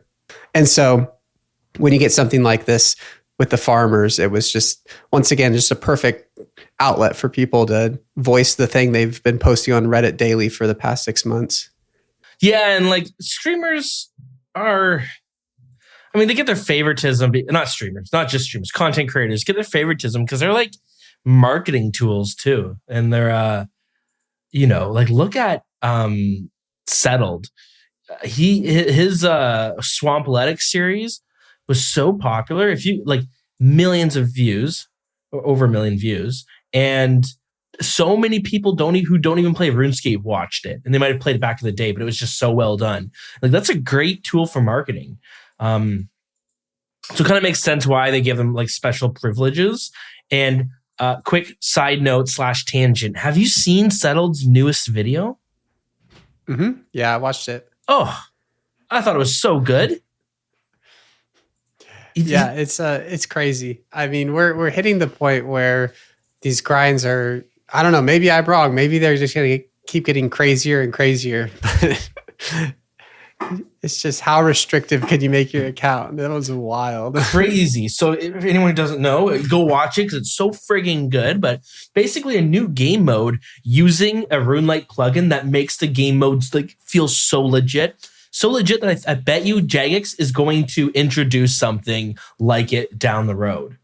But it's they called it Nightmare Mode, and you take 1 damage and your account is deleted forever. You got to restart the game. So such a cool idea, and like the plugin makes it super legit. So I highly recommend checking it out because I didn't really get into the Tile Man mode, whatever that series. I didn't really follow it, but I saw this video pop up the other night, and I was like, fuck it, I'll throw it on. Why not? And then I was like gripping my chair. I was like, this is so good. This is the first episode is amazing. I don't know if it's gonna be able to keep up that level of quality, but it was awesome. Well, and in that episode, he gets banned because he's making all these accounts. Yeah. And he immediately contacts Jagex and gets it fixed. Obviously, he just has to say, hey, I'm making this series. That's why I'm creating all these accounts. And he probably has, Mr. Jagex's personal phone number because he's settled. But like, yeah, I mean, he is marketing for the game. So it makes sense. Yeah. And like the Gilliner Games, like that YouTube series, they get their own private world to do all these events on, and if I wanted to be a bit salty about that, I could be like, well, wouldn't it be nice if we could do clan events in a world that was completely open and not have to worry about getting grief from other people? But again, go look at the Gilliner Games and some of those big, they get so many views. Like it doesn't just create this, it's not just like a marketing tool, but like RuneScape has like its own culture, like its subculture. Especially compared to other video games where like we have like all these different series and these like in-game events, and there's like a lot of lore you can learn about the game and different players, and it has its own history, and it has like its own culture. I remember telling a buddy who doesn't play RuneScape, we have been playing Dungeons and Dragons, and we all played RuneScape except for one friend of mine, and he was just wanted to play D&D. And we were talking about, he didn't understand why all of us played RuneScape. He's like, you guys are in your 20s and 30s. Like, why are you still, like, I remember making fun of kids in not in high school, making fun of kids in school who played RuneScape. And yet here you guys are like, what's the deal? I remember we broke it down for him, and it was like, well, yeah, there's books, there's all these different series. There's, Settled even like basically made a movie out of, as one of the episodes, and like anyways, we were just going on. It has its own music. There's like lo-fi beats, or lo-fi if you're an intellectual, like their own lo-fi beats online. Like we were just going on about all these different stuff, and he was like, yeah, that's strange. So it's it makes sense. And then so the other part is like, well, why can't they just bring back other people's items? Like why, like Trey, do you think they should have a system in place that if you, I don't know, something happened and you lost your items, should you be able to put in a ticket to see if you can get them back? Yeah. I mean, we saw, recently we saw a bit of this with the blood rune fiasco, where their update made people's items disappear through no fault of their own. And they put some new code in to get those returned to people. So yeah, I think I think number one priority, if it's something that Jagex, if it's 100% their fault, something they implement into the game, which it kind of sounds like this Fang thing was, I 100% think they should do everything in their everything in their power to make that happen again. And then maybe the second tier priority is, for the people who have gotten hacked. That is, it's just that area of things is always such murky water, like how much of the person's fault was it? I mean, I am someone who got hacked and it was 100% my fault, and so it's like, I didn't expect to get anything back from that. And, another part of it that was kind of weird was, I know a lot of people, my understanding of what Jagex's stance had been before this Fang thing was not that not just that they didn't do it, but that they couldn't do it, that they couldn't go into the game and check things. And so a lot of people felt they were being deceptive there as well. And I don't really know the truth of all of that, but I would love to see, I mean, it's an easy thing to say that I would love to see them have a lot better support for all kinds of players. And I think everybody would agree with that. I don't know what the real world possibility of that is. I mean, if they raised everybody's membership by $2 and said all this money is going towards better player support, would that be worth it? I don't know. Yeah, I was thinking about this. I was looking at some of the arguments I saw on Reddit, because some people just love to get upset, and other people. So there's somebody posted is like, I played World of Warcraft. I had my account hacked, and they wiped everything on WoW. They took all my gold. They took all my items. Well, in WoW, technically, they would sell the items to the store and then just take all the gold, because a lot of items on WoW aren't tradable, like especially equipment and stuff. You have to get it yourself. And that's what they said. They said, I would contact Blizzard and Blizzard would restore everything. And I've had that. I've logged into my WoW account and all my items were gone. And so I put a ticket up and they look at it and they give me back all the items that got removed and gold. And people are like, why can't RuneScape do that? And it's like, one, I understand why they can't. Because if they allowed people to submit a ticket for losing items, like how many people are you going to need to hire to like sift through those tickets? There's going to be so many. Somebody's going to get PK'd and they're going to make a ticket about getting their items back. So you'll have a lot of people who are like try to like game the system or try to think that the rules apply to their situation when they don't. Two, you could get hacked and then get your items returned. And it's just duplicating the amount of items that exist in the game. They're not going anywhere. Whereas World of Warcraft, gold's kind of coming in for free when items are returned. That's like, it's just a different game. You can hardly compare them, because at least when I played, gold was not the most meaningful. Like there wasn't a whole lot of things you could buy. You could buy some gear, but the best gear all had to be obtained yourself, like as an Iron Man, basically. So they're returning it because it's like, you're not going to be able to sell it for much. You could sell it for like 6 gold, but 6 gold is worth nothing. You can't do anything with that. So it's hard to compare it. And then the last point I wanted to make was they tried to trial this an item returning service. Are you familiar with the archering fiasco from RuneScape 3? No, I'm not. So they were trialing a way for people to request items to be returned after they got hacked and stuff like that. It might work well for like fire capes and items that aren't really worth much, but they're untradeable, so they're just a pain in the ass to get. So you can make an argument that like returning those items makes a bit more sense. And so they were trialing it, and through some sort of error in the system or human error, a player received millions of archer rings.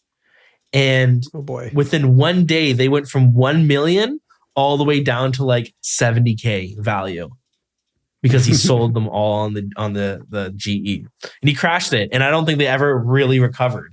The price got completely fucked.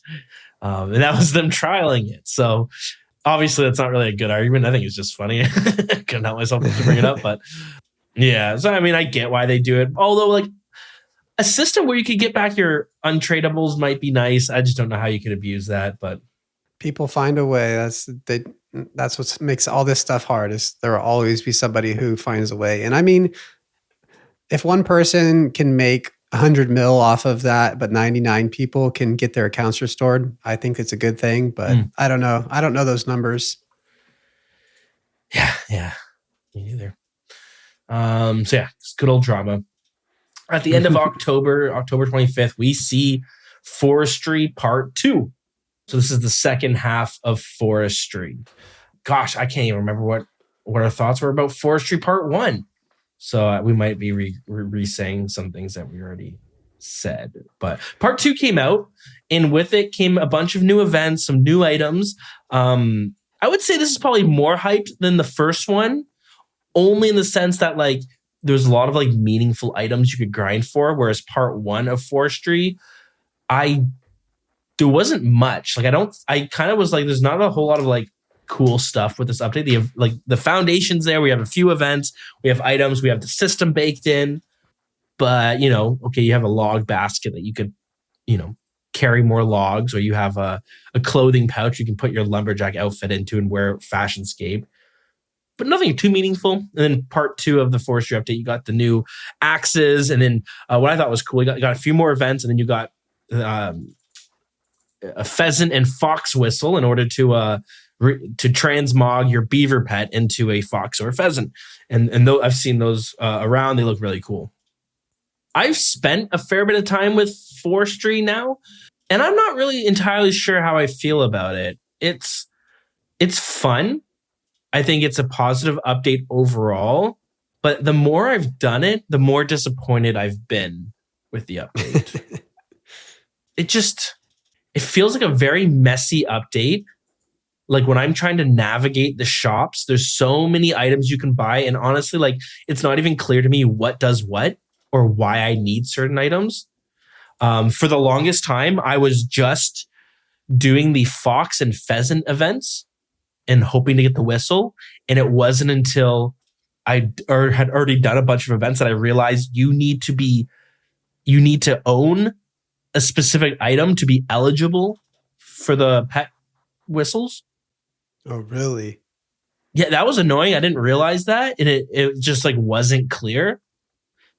So I went and got the items, but like items just sit in your pouch in your like forestry backpack. So it's like, I don't even know when I run out of them. I have to like manually check. You have all of these different leaves from different trees that you gather as you're doing events and as you gather as you're wood cutting the trees. And I was like, you know what? I'm not super sure how the forestry update goes. So I'm just going to Iron Man it. I'm just going to grind out like 500 logs of every single tree, and I'll just collect the leaves. And then when I get to a point where I'm like, I know what I can do with the leaves, I'll have enough leaves for whatever I need to do. Anyways, it turns out you don't do anything with the leaves, really. They were meant for the teas, but the teas got scrapped. So now you have this resource that doesn't really do anything. In a lot of them, you have leaves for every single type of tree. I'm like, but it's not clear to me what they're used for. It's like it's just like super. It's not even like it's complicated. It's just messy. Like I do all these, like you do these events, and then you complete the event, and it says, "Oh, you completed the event." So let me back up. As you're doing events, let's use the fox, the fox event. No, that's not. Let's use let's use the fox event as an example. So you have to like these traps pop up, and you need to disarm them before the fox walks into it. And every time you disarm a trap, you get some of this anema bark, I think it's called, which is like the forestry currency, which like you need the anema bark for everything. To buy anything you want needs X amount of anema bark. It's untradeable, so you need to like get it yourself. So as you're doing the fox event, every trap you get a bit of anema bark. And then once you complete the event, it says, congratulations, you completed the event. The foxes reward you for your efforts. And I'm going to go, sick. What did I get? Nothing's in my inventory. And then I realized, the reward was more bark. And I'm like, that's so boring. Like, I know I could have got the whistle as well, but there's a ton of events that reward you nothing else but more bark. But the way it's worded, it's like, it sounds like I should be getting random stuff like Wintertod. And it's like, why is it just bark? That's like so, you could have made it so much more fun.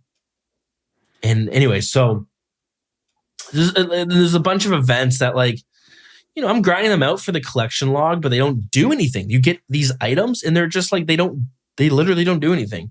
You do this one dryad event and I don't know what you're supposed to do. That's another problem is the events are either like not fun.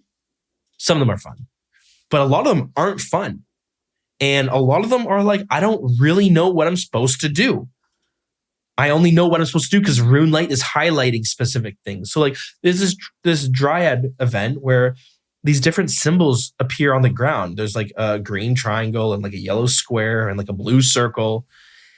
And you're supposed to stand on one of them. I don't know how you know what you're supposed to stand on, but RuneLight tells you. So you just go stand on the tile and then you got to wait 10 seconds. You just stand there and do nothing and you wait 10 seconds. It goes, congrats, you did it. Now do it again a few more times until you complete the event.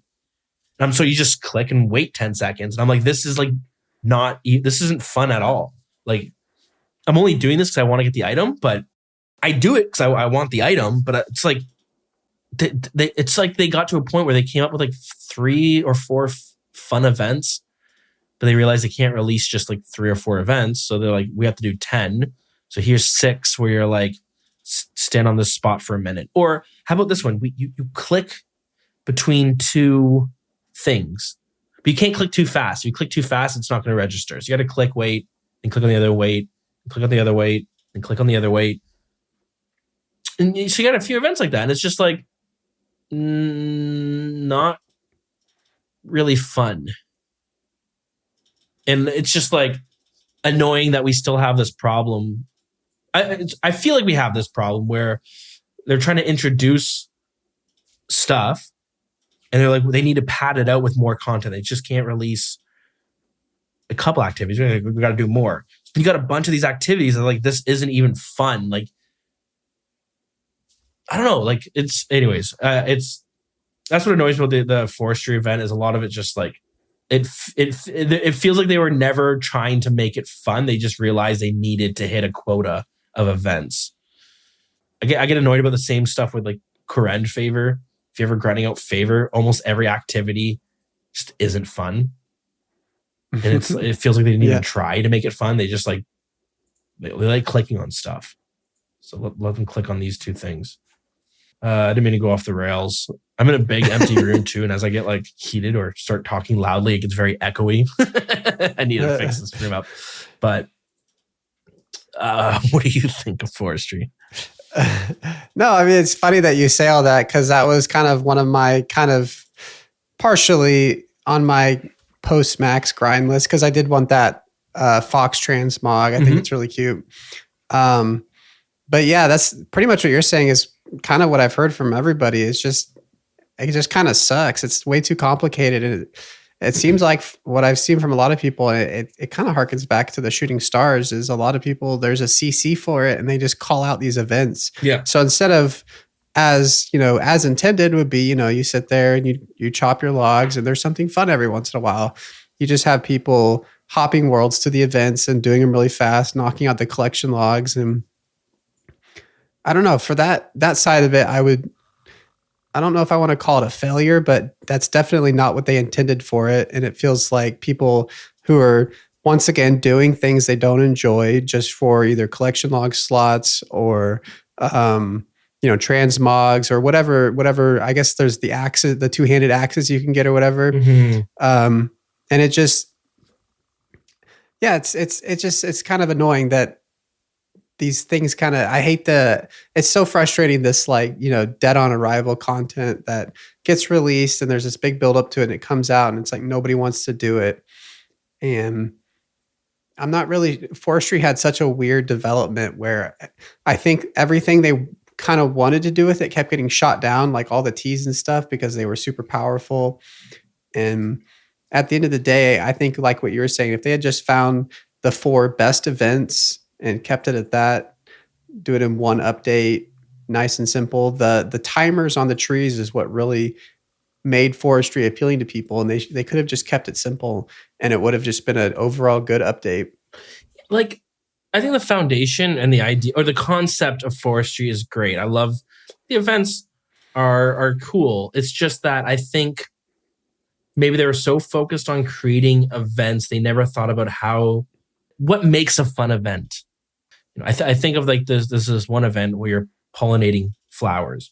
There's like 10 flowers that pop up, and you need to click one flower, you get pollen from it, and then you need to click on one other flower. And it's a specific flower, but you don't know which one. So you're running to all the flowers, and then you find the one that you can click. And then you click between the two flowers for enough time until they bud and turn into flowers, and then you move on to the next one. And as I'm doing it, I'm just like, this just isn't a fun thing to do, clicking between two things. And it's fun when you can like kind of spam click it really quickly and you're watching yourself be efficient, but you can't. You have to click and then wait a second. And so you can't even go as fast as you want. But so you watch Matt Colville's YouTube channel. Are you a big D&D player?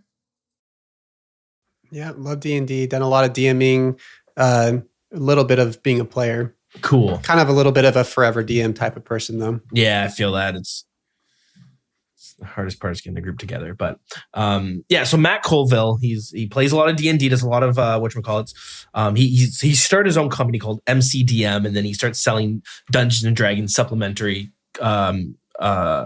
products, and they're awesome. I've purchased a couple of them now, and he recently announced that they're going to create their own role-playing game, because a lot of things they wanted, they're making all of these products, and they went and like recreated monsters in D&D and how they work. So it's like a whole different system, and it's really cool. And they realized that like they're trying to work around and they're trying to improve on some of the foundation of D&D that just like isn't good.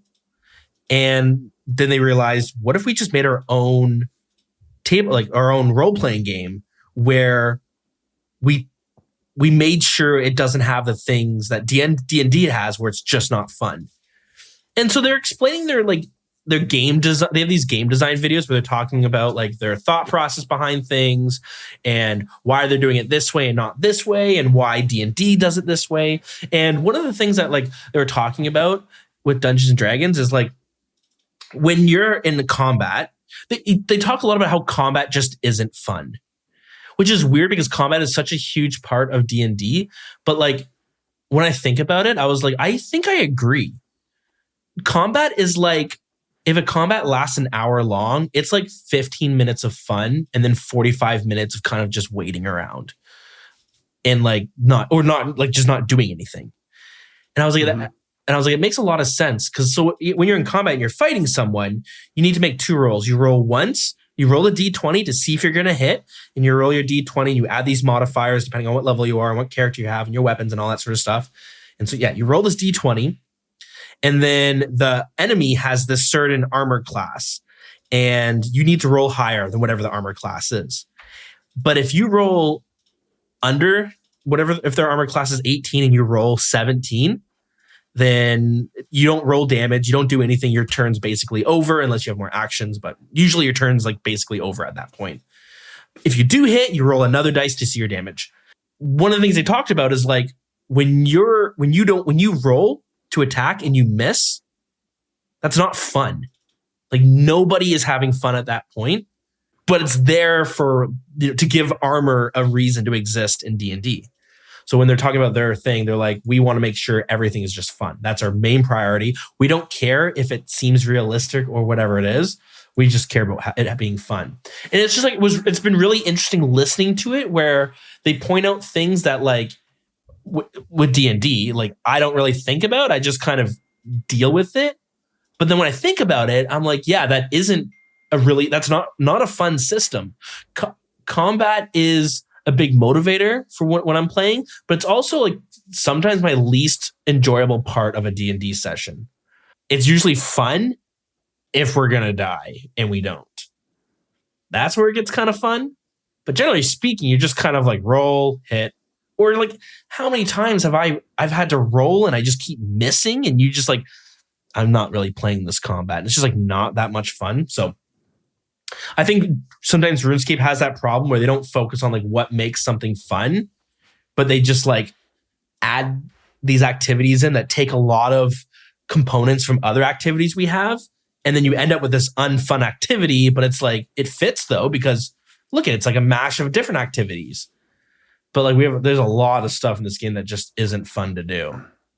It's so weird to me because like I think from the outside looking in, the line between what's fun and what's not in this game is so like razor thin. Like if you compare something that people generally don't like, I don't know, let's say Motherlode Mine, and you compare that to something that people generally do like chopping redwoods. And like if you break that down of like, well, you just sit here, you click on this, and then every once in a while you move over. They're so similar. And when you try to actually, it's just so interesting. It's got to be hard to calibrate that with RuneScape because these things are so like repetitive and simple, but it's very obvious when something isn't fun and when it is. And there's so many things that might not be fun, but then you add something to it and boom, now it's fun. You know, like there could be an activity that sucks to do, but like you get rewarded for it. And then it's like, oh, it's kind of fun to do, you know? Yeah, it's very interesting. And that I'm not envious of them trying to come up with new ideas of things that are fun because it's got to be really hard. I feel like it's one of those things where it's like some people just know, and it's why it's so important that we have these devs that have been with the team for so long because they understand. You know, you hire some dev from another game and they might, and they look at what we have. They might not fully grasp why certain things are fun or why things aren't fun. So I understand that it's tough. It can be a bit frustrating when things come into the game that seem awesome, but then like there's just the elements that make it unfun outweigh the elements that make it fun. I think that's the problem with Forestry. It does have some fun things, but the things that make it unfun, they're competing. I would be so interested to know if when they were, clicking the button or whatever, click add to game on the day Forestry was released, if the devs were sitting there being like, God, this is going to be the greatest update we've ever had. Or if they were like, I wish we had more time to work on this. This is going to be a disaster. Yeah. We'll never know, but I'm so interested to know that. Yeah, it would be too. It's interesting. Yeah. So anyways, overall, I think it's a good foundation. It does have some fun elements. I think overall it is a positive thing to add to woodcutting. It does make woodcutting better, but I think Forestry as a whole, I don't know. I guess at some point it seems like they just had to rush it out the door. I'm not 100% sure, but next up, November 15th. This is probably one of the top competitors of the year. Leagues for Trailblazers Reloaded. So this is redoing the second league of leagues. Anyways, and the whole gimmick of this league. If you don't know what leagues are, it's basically imagine Deadman mode minus it's not PvP though. It's you're an Iron Man. So you're an Iron Man. You have to restart from Tutorial Island basically, and you play the game all over again. But the difference is the experience rates are tuned up, and there's all these different relics and perks you can unlock that just make you super overpowered. Like there's one in leagues where it's just you have an equipable item and you can teleport to any fairy ring, any farming patch, any spirit tree whenever you want. So it's all about just breaking the game, making your character as overpowered as possible, and then just kind of giving you a place to have fun. Then what makes League's Trailblazers so unique is not only did they have perks and stuff to unlock, but you were actually restricted on where you could go in the game. You could only be in like the Lumbridge area and Karamja.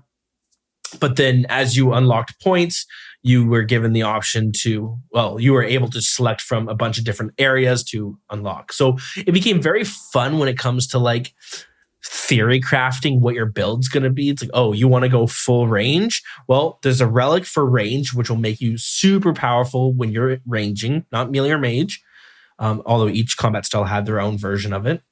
And then you've got to choose your area. So it's like, okay, maybe I'm going to choose desert because you get Tombs of Amasket where I can get full Missouri. I'll probably unlock Asgarnia because then I can get Armadillo armor, and then maybe also next you get all these new best in slot items. So you just got to theory craft a lot and really come up with like, this is the path I'm going to take to come up with this really cool build. I think that's what makes leagues the coolest, is that you get to design a build. You get to think of and plan it out. So if you're like, I'm going to be a ranger in this one, and then scouting out, okay, what does that mean in terms of my armor? Do I want to take Desert for Missouri? Or do I want to take Chambers of Xeric for the T-bow? You could do both, but like every area had some cool item for you. So it's very, very fun. This is like a limited time event, so you only get to play it for like 2 months. And Trey, I don't think you played, right? You were too busy maxing? I played a little bit. I was excited to, and I think I was doing one of my AFK grinds at the time. And it seemed very cool. It just kind of came at the wrong time for me because I was definitely fully focused on maxing. But what I did do of it and everything that I saw from other people is that it looked really cool. I mean, some of the, you can get some crazy clips. I think I saw No Monkey running a 1000 Invo TOA. Just some crazy stuff like that, like 5-second Vorkath kills and stuff like that. It's just ridiculous stuff. And it's like a playground for people to just have a crazy fun time. And, a lot of it, I guess, honestly, it kind of begs the question, like where that could be in a game mode. And honestly, what you said earlier about where's the fun in that? Like, it seems like people really enjoyed that. So how could we have, what version of that could exist all year round that people would be really drawn into? And, well, I guess that's a very open-ended question. There's a lot of really interesting answers to that question. But I think that, it really appeals to some people. I think it really is cool for drawing new people in, which, by the way, that was, for me, probably the best headline of the whole event was RuneScape hit its all-time highest player count on the weekend of the release of leagues, which over 200,000 people online at the same time, which was super cool. It's crazy that we're getting 10 years in and we're getting the highest we've ever had. So that is so awesome. Cool. But it did look super cool. Mm-hmm.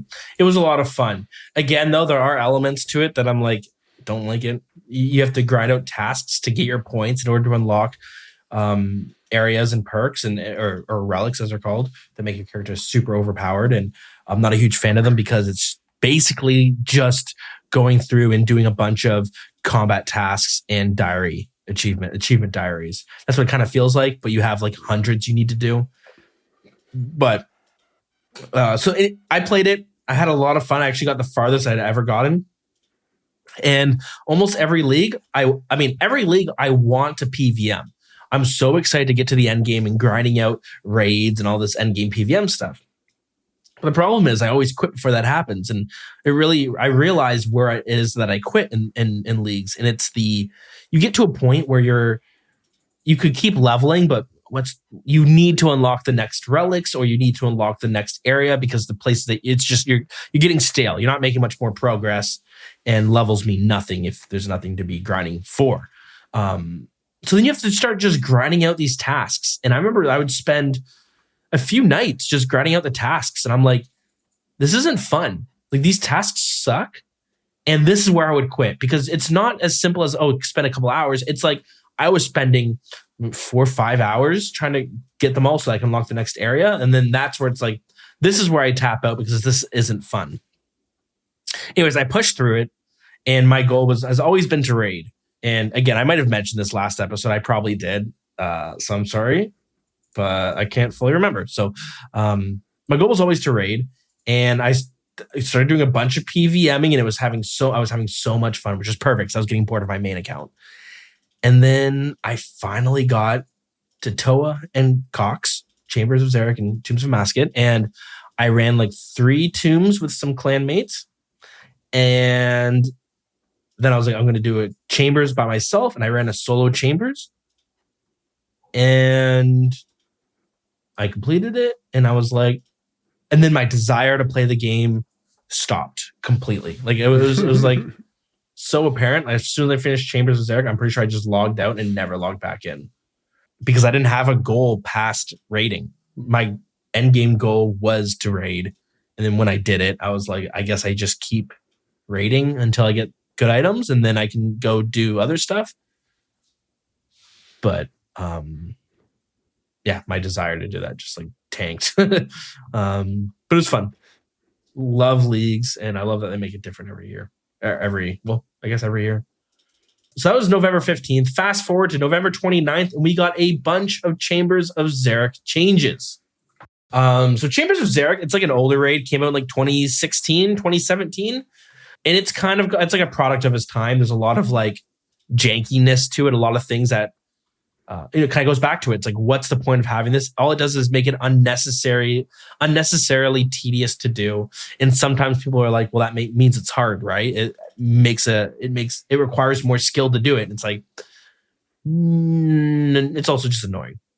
So there's a lot of like quality of life features that they wanted to add in. So, and this for a lot of people has changed the way Chambers of Xeric is. It's things like, the way Chambers works is, if you ever played Dungeoneering, they tried to do that. They made it so that when you went into the raid, there's maybe 15 different rooms, and every time you go into a raid, it's a different assortment of rooms, and then you have the final boss. But what people were doing is some rooms were just shit to do. They maybe had bad points or they were really hard. It just wasn't worth it. So it became the practice to like skip specific rooms. So what you do is you'd go into the raid, see what kind of rooms you have, and then you'd leave, and then you'd go back in. You'd keep resetting it until you got the layout you wanted. People call it scouting. So they made some changes to that to make it way easier, so you don't need to leave the party every time, because that was annoying. Now you just click a button and it resets it. And look at another thing where it's like, if you wanted to, it's all based on how many people were in the raid. So if you're really good at the raid and you were just running it all by yourself, but you wanted a better chance at getting the item, one thing people do is they would bring in an alt, or they'd bring somebody to scale the raid up. So, I might be like, yo, Trey, I need you to come out here, sit in the raid, join the raid with me. But then when the raid started, you can leave. So when you leave, the difficulty stays at 2 players, but you don't have to waste your time and sit around. And then I have a higher chance of getting a reward. So they made the other part of that is exactly what I did do. Is there's losers like me who don't want a PVM, but they want their diary cape. Yeah, true. So you go find somebody and you just stand in the lobby while they do the raid, and then you get the achievement for it.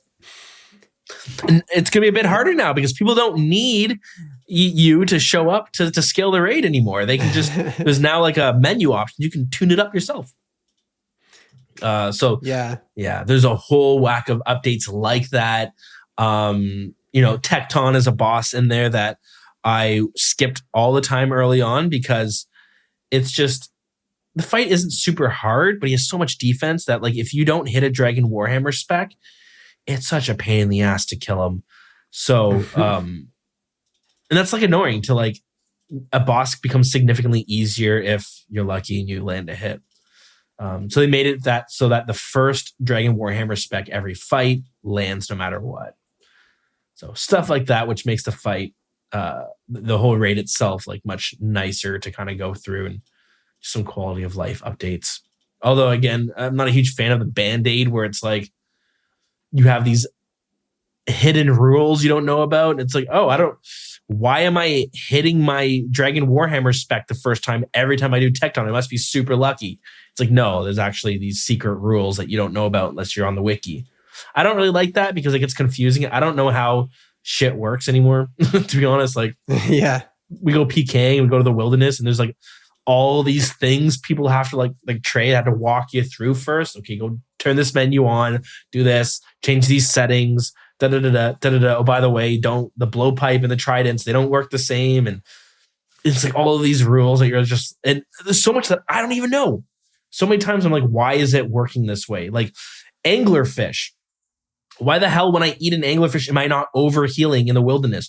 Oh, because it needs to be blighted. Like it needs to be blighted to overheal you, and it also won't overheal you unless you're out of combat. So here I am eating anglers, and I can't figure out why sometimes I'm overhealing and other times I'm not.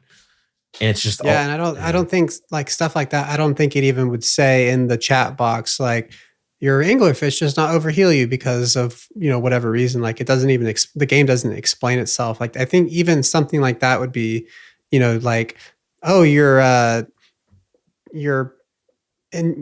strength with your Dragon Warhammer allows you to hit Tecton automatically, or just something in your chat box that you see and you're like, what does that mean? And then you think about it, and you're like, oh, they're explaining this rule. Could be super helpful. I always thought that they needed to add like some sort of tooltip thing where like when you go in the wilderness and you see that the skull and crossbones, or is that what you see? Or it's maybe just you see some sort of symbol underneath your mini map. Maybe it's like multi-combat or something, but I always felt like you should be able to click that or hover over it and then something will pop up and it'll tell you the things are different right now. Things are going to be working a little bit different than what you're used to. You should have it for multi-combat too. Hover over it. Oh, multi-combat, so anyone can fight anyone. Anglerfish work a little bit differently. Blighted foods are allowed to be used here. And it should work like that for every area because like how the fuck am I supposed to know if you go into the Prifdina's cave, suddenly you get these crystal shards? Like when the hell does every monster drop it, or is it just in this cave? And it's like, no, you need to go on the wiki to read that. But there should be something you can just hover over. Because like I follow this game pretty closely. I play it all the time, and I'm confused. I can't believe it. I wouldn't understand how a new player is going through it. But yeah. Well, going back to the Cox changes, I think that there is something in all of this that is extremely important to me that I think was the most, my biggest takeaway from the entire ordeal. Because what happened is the original proposal for the Cox changes was everything you were saying about scouting. It was basically, hey, we know that you guys hate these certain rooms, so we're going to make scouting easier so that it will be easier to have a raid without those rooms in it.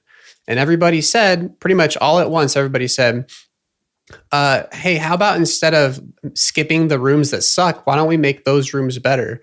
And Jagex had a blog where they basically said, you know what? That's 100% true. And that should be like our mindset going forward is like, hey, how about instead of, these band-aids or ways to skip the things that are bad, why don't we try to make these things better? And they immediately posted all of the kind of, a lot of people would say common sense changes, probably, like you were saying, automatically hitting Dragon Warhammer, stuff like that, to make this raid better for people. And I just hope so much that that is their goal going forward for every piece of content, every change to anything, is not putting a Band-Aid on a mistake they made earlier, but actually addressing it and solving the original problem to make it fun. Yeah, it just gets confusing. And there's stuff that I don't even realize. Like, oh, did you know the T-Bow has a higher max? The T-Bow has a higher max hit in Chambers of Xeric.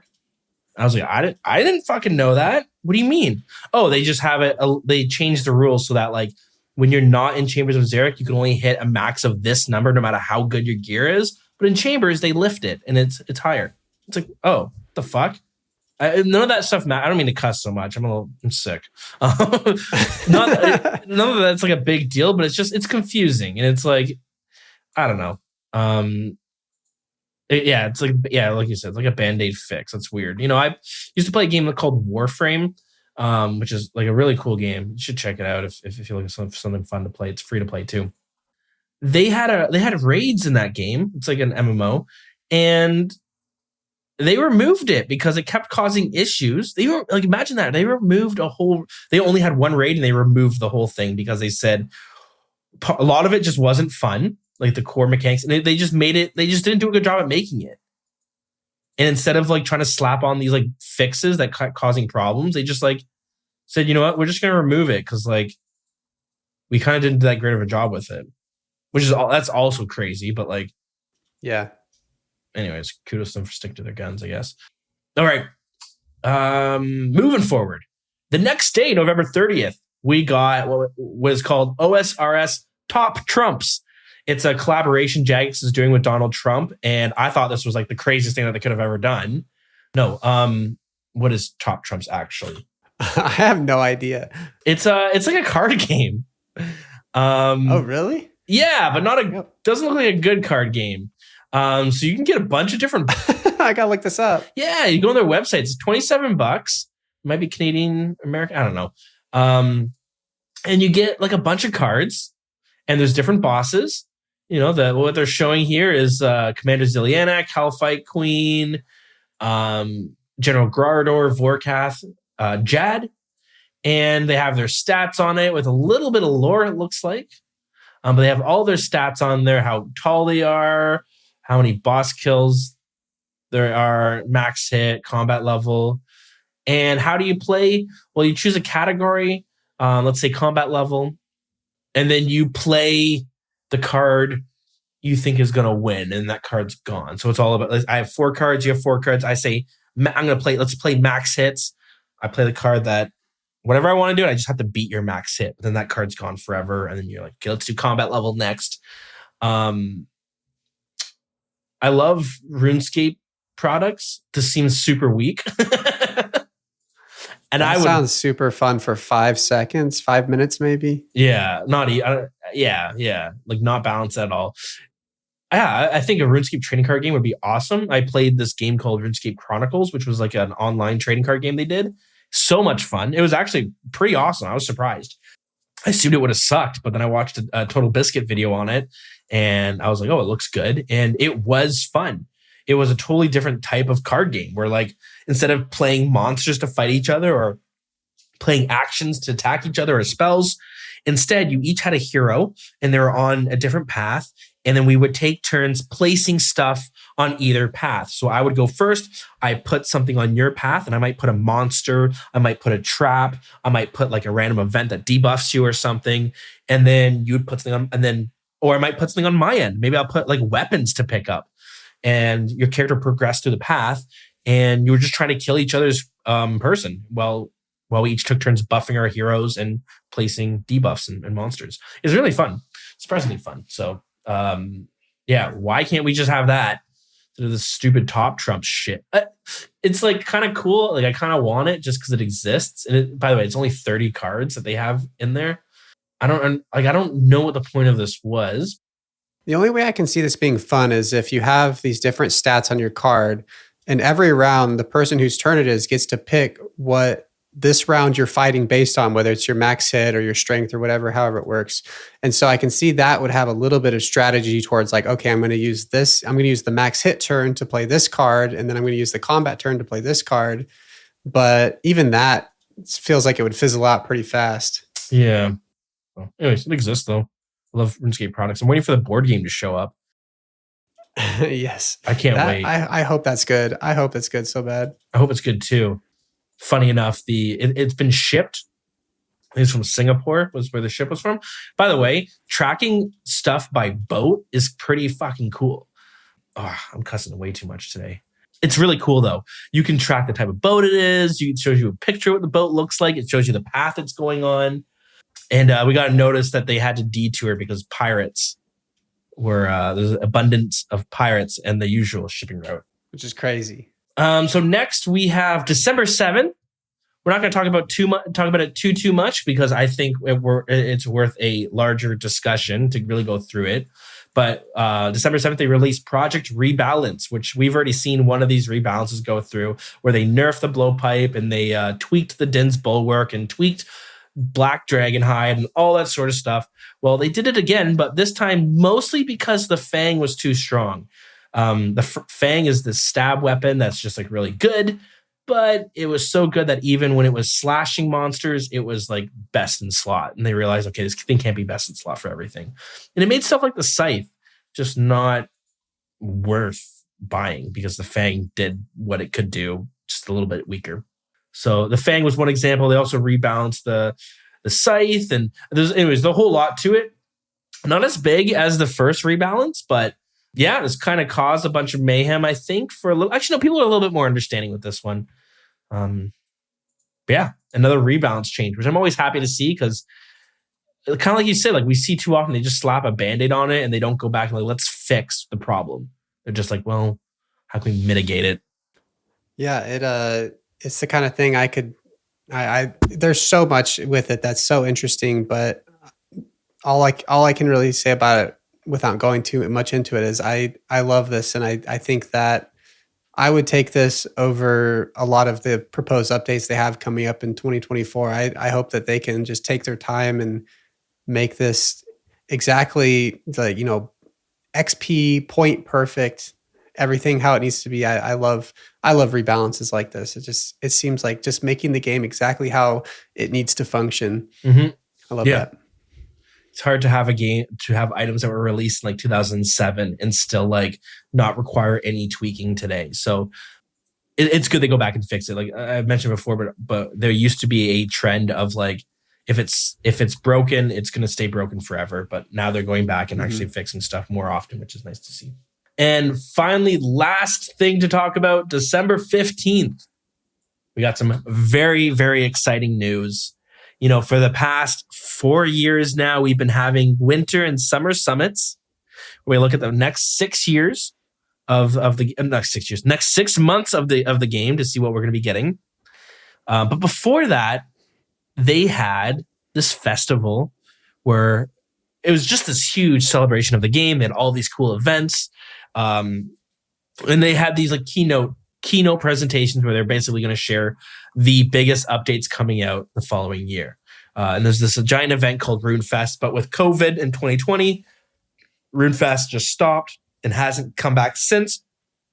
But December 15th, they announced RuneFest is returning next year, which is very exciting because I've never gone to a RuneFest. I would love to. My wife, Mrs. Dills, said, if I can budget for it, I can go. I was like, that's half the battle. Now the problem is coming up with like however much it's going to cost. Oh my God, it's so expensive. I'm not even going to figure out how I'm going to make it work, but I got permission to. Either way, it's so much fun just to watch the streams as well. Always have like such a great time watching them.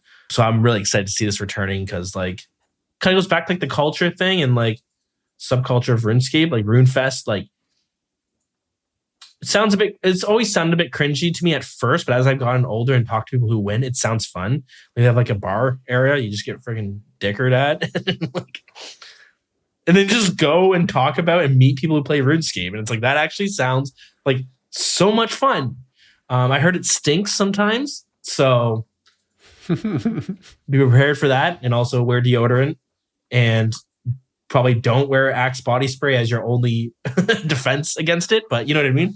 It sounds like a good time. So have you had a chance to watch previous RuneFests? I've seen it through, different streamers like vlogs and stuff. I mean, it looks like a lot of fun. I mean, mostly what you see from RuneFest from the content creators is them talking about all the crazy shenanigans, they drunkenly got up to and stuff. It feels like another healthy indication that the game is healthy. And I love to see that. And obviously, it's just an excuse to have all kinds of fun content come out, all kinds of, events and whatever giveaways they want to do while they're doing it. And then of course, whatever, I mean, if they have any big content, it would be announced at RuneFest. So hopefully that they save something big for that. Mm-hmm. But yeah, I told my wife, I was like, hey, you want to do a European vacation, next year? And she was like, oh yeah. And it's like, yeah, we won't be spending the whole time in a convention hall. No. Yeah. Yeah. That's funny. But there's like a 1 in 1,000 chance of that happening, but it does sound super cool. Yeah, that's awesome. It does sound really fun. So can't wait to see what happens there. But hey, that's everything for 2023. So excited to hear what you guys think is like your favorite updates of the year and all that jazz. We're running quite a bit longer than I expected, so I am going to get a licking when I go upstairs. But I'm going to quickly run through the housekeeping stuff. If you want to let us know what your favorite update of 2023 was, or your favorite moments, or whatever it is, feel free to call in using the SpeakPipe link below. We also have an email, thewildernesspodcast@gmail.com. Our Discord is discord.gg/thewilderness. And that's pretty much it. Don't mess with me on Twitter. I barely look at Twitter anymore because I don't know, just never big into it. So it's there if you want to use it. Oh, we have a clan too. The clan is wild. Feel free to join it if you'd like. Anything from you, Trey? No. Awesome. I'll just be here trying to figure out what to do now that I have no goals and no direction in life now with my Maxscape. So So if you see Trey wandering around Varrock looking aimless or just petting the dog or something, maybe say hi. Yeah, thanks so much for joining me today. It was so much fun looking at 2023. And yeah, guys, I hope you enjoyed it. And we'll chat soon, but not too soon, of course. Goodbye now. Oh, you have to say bye too. Oh, I forgot. Okay. Bye.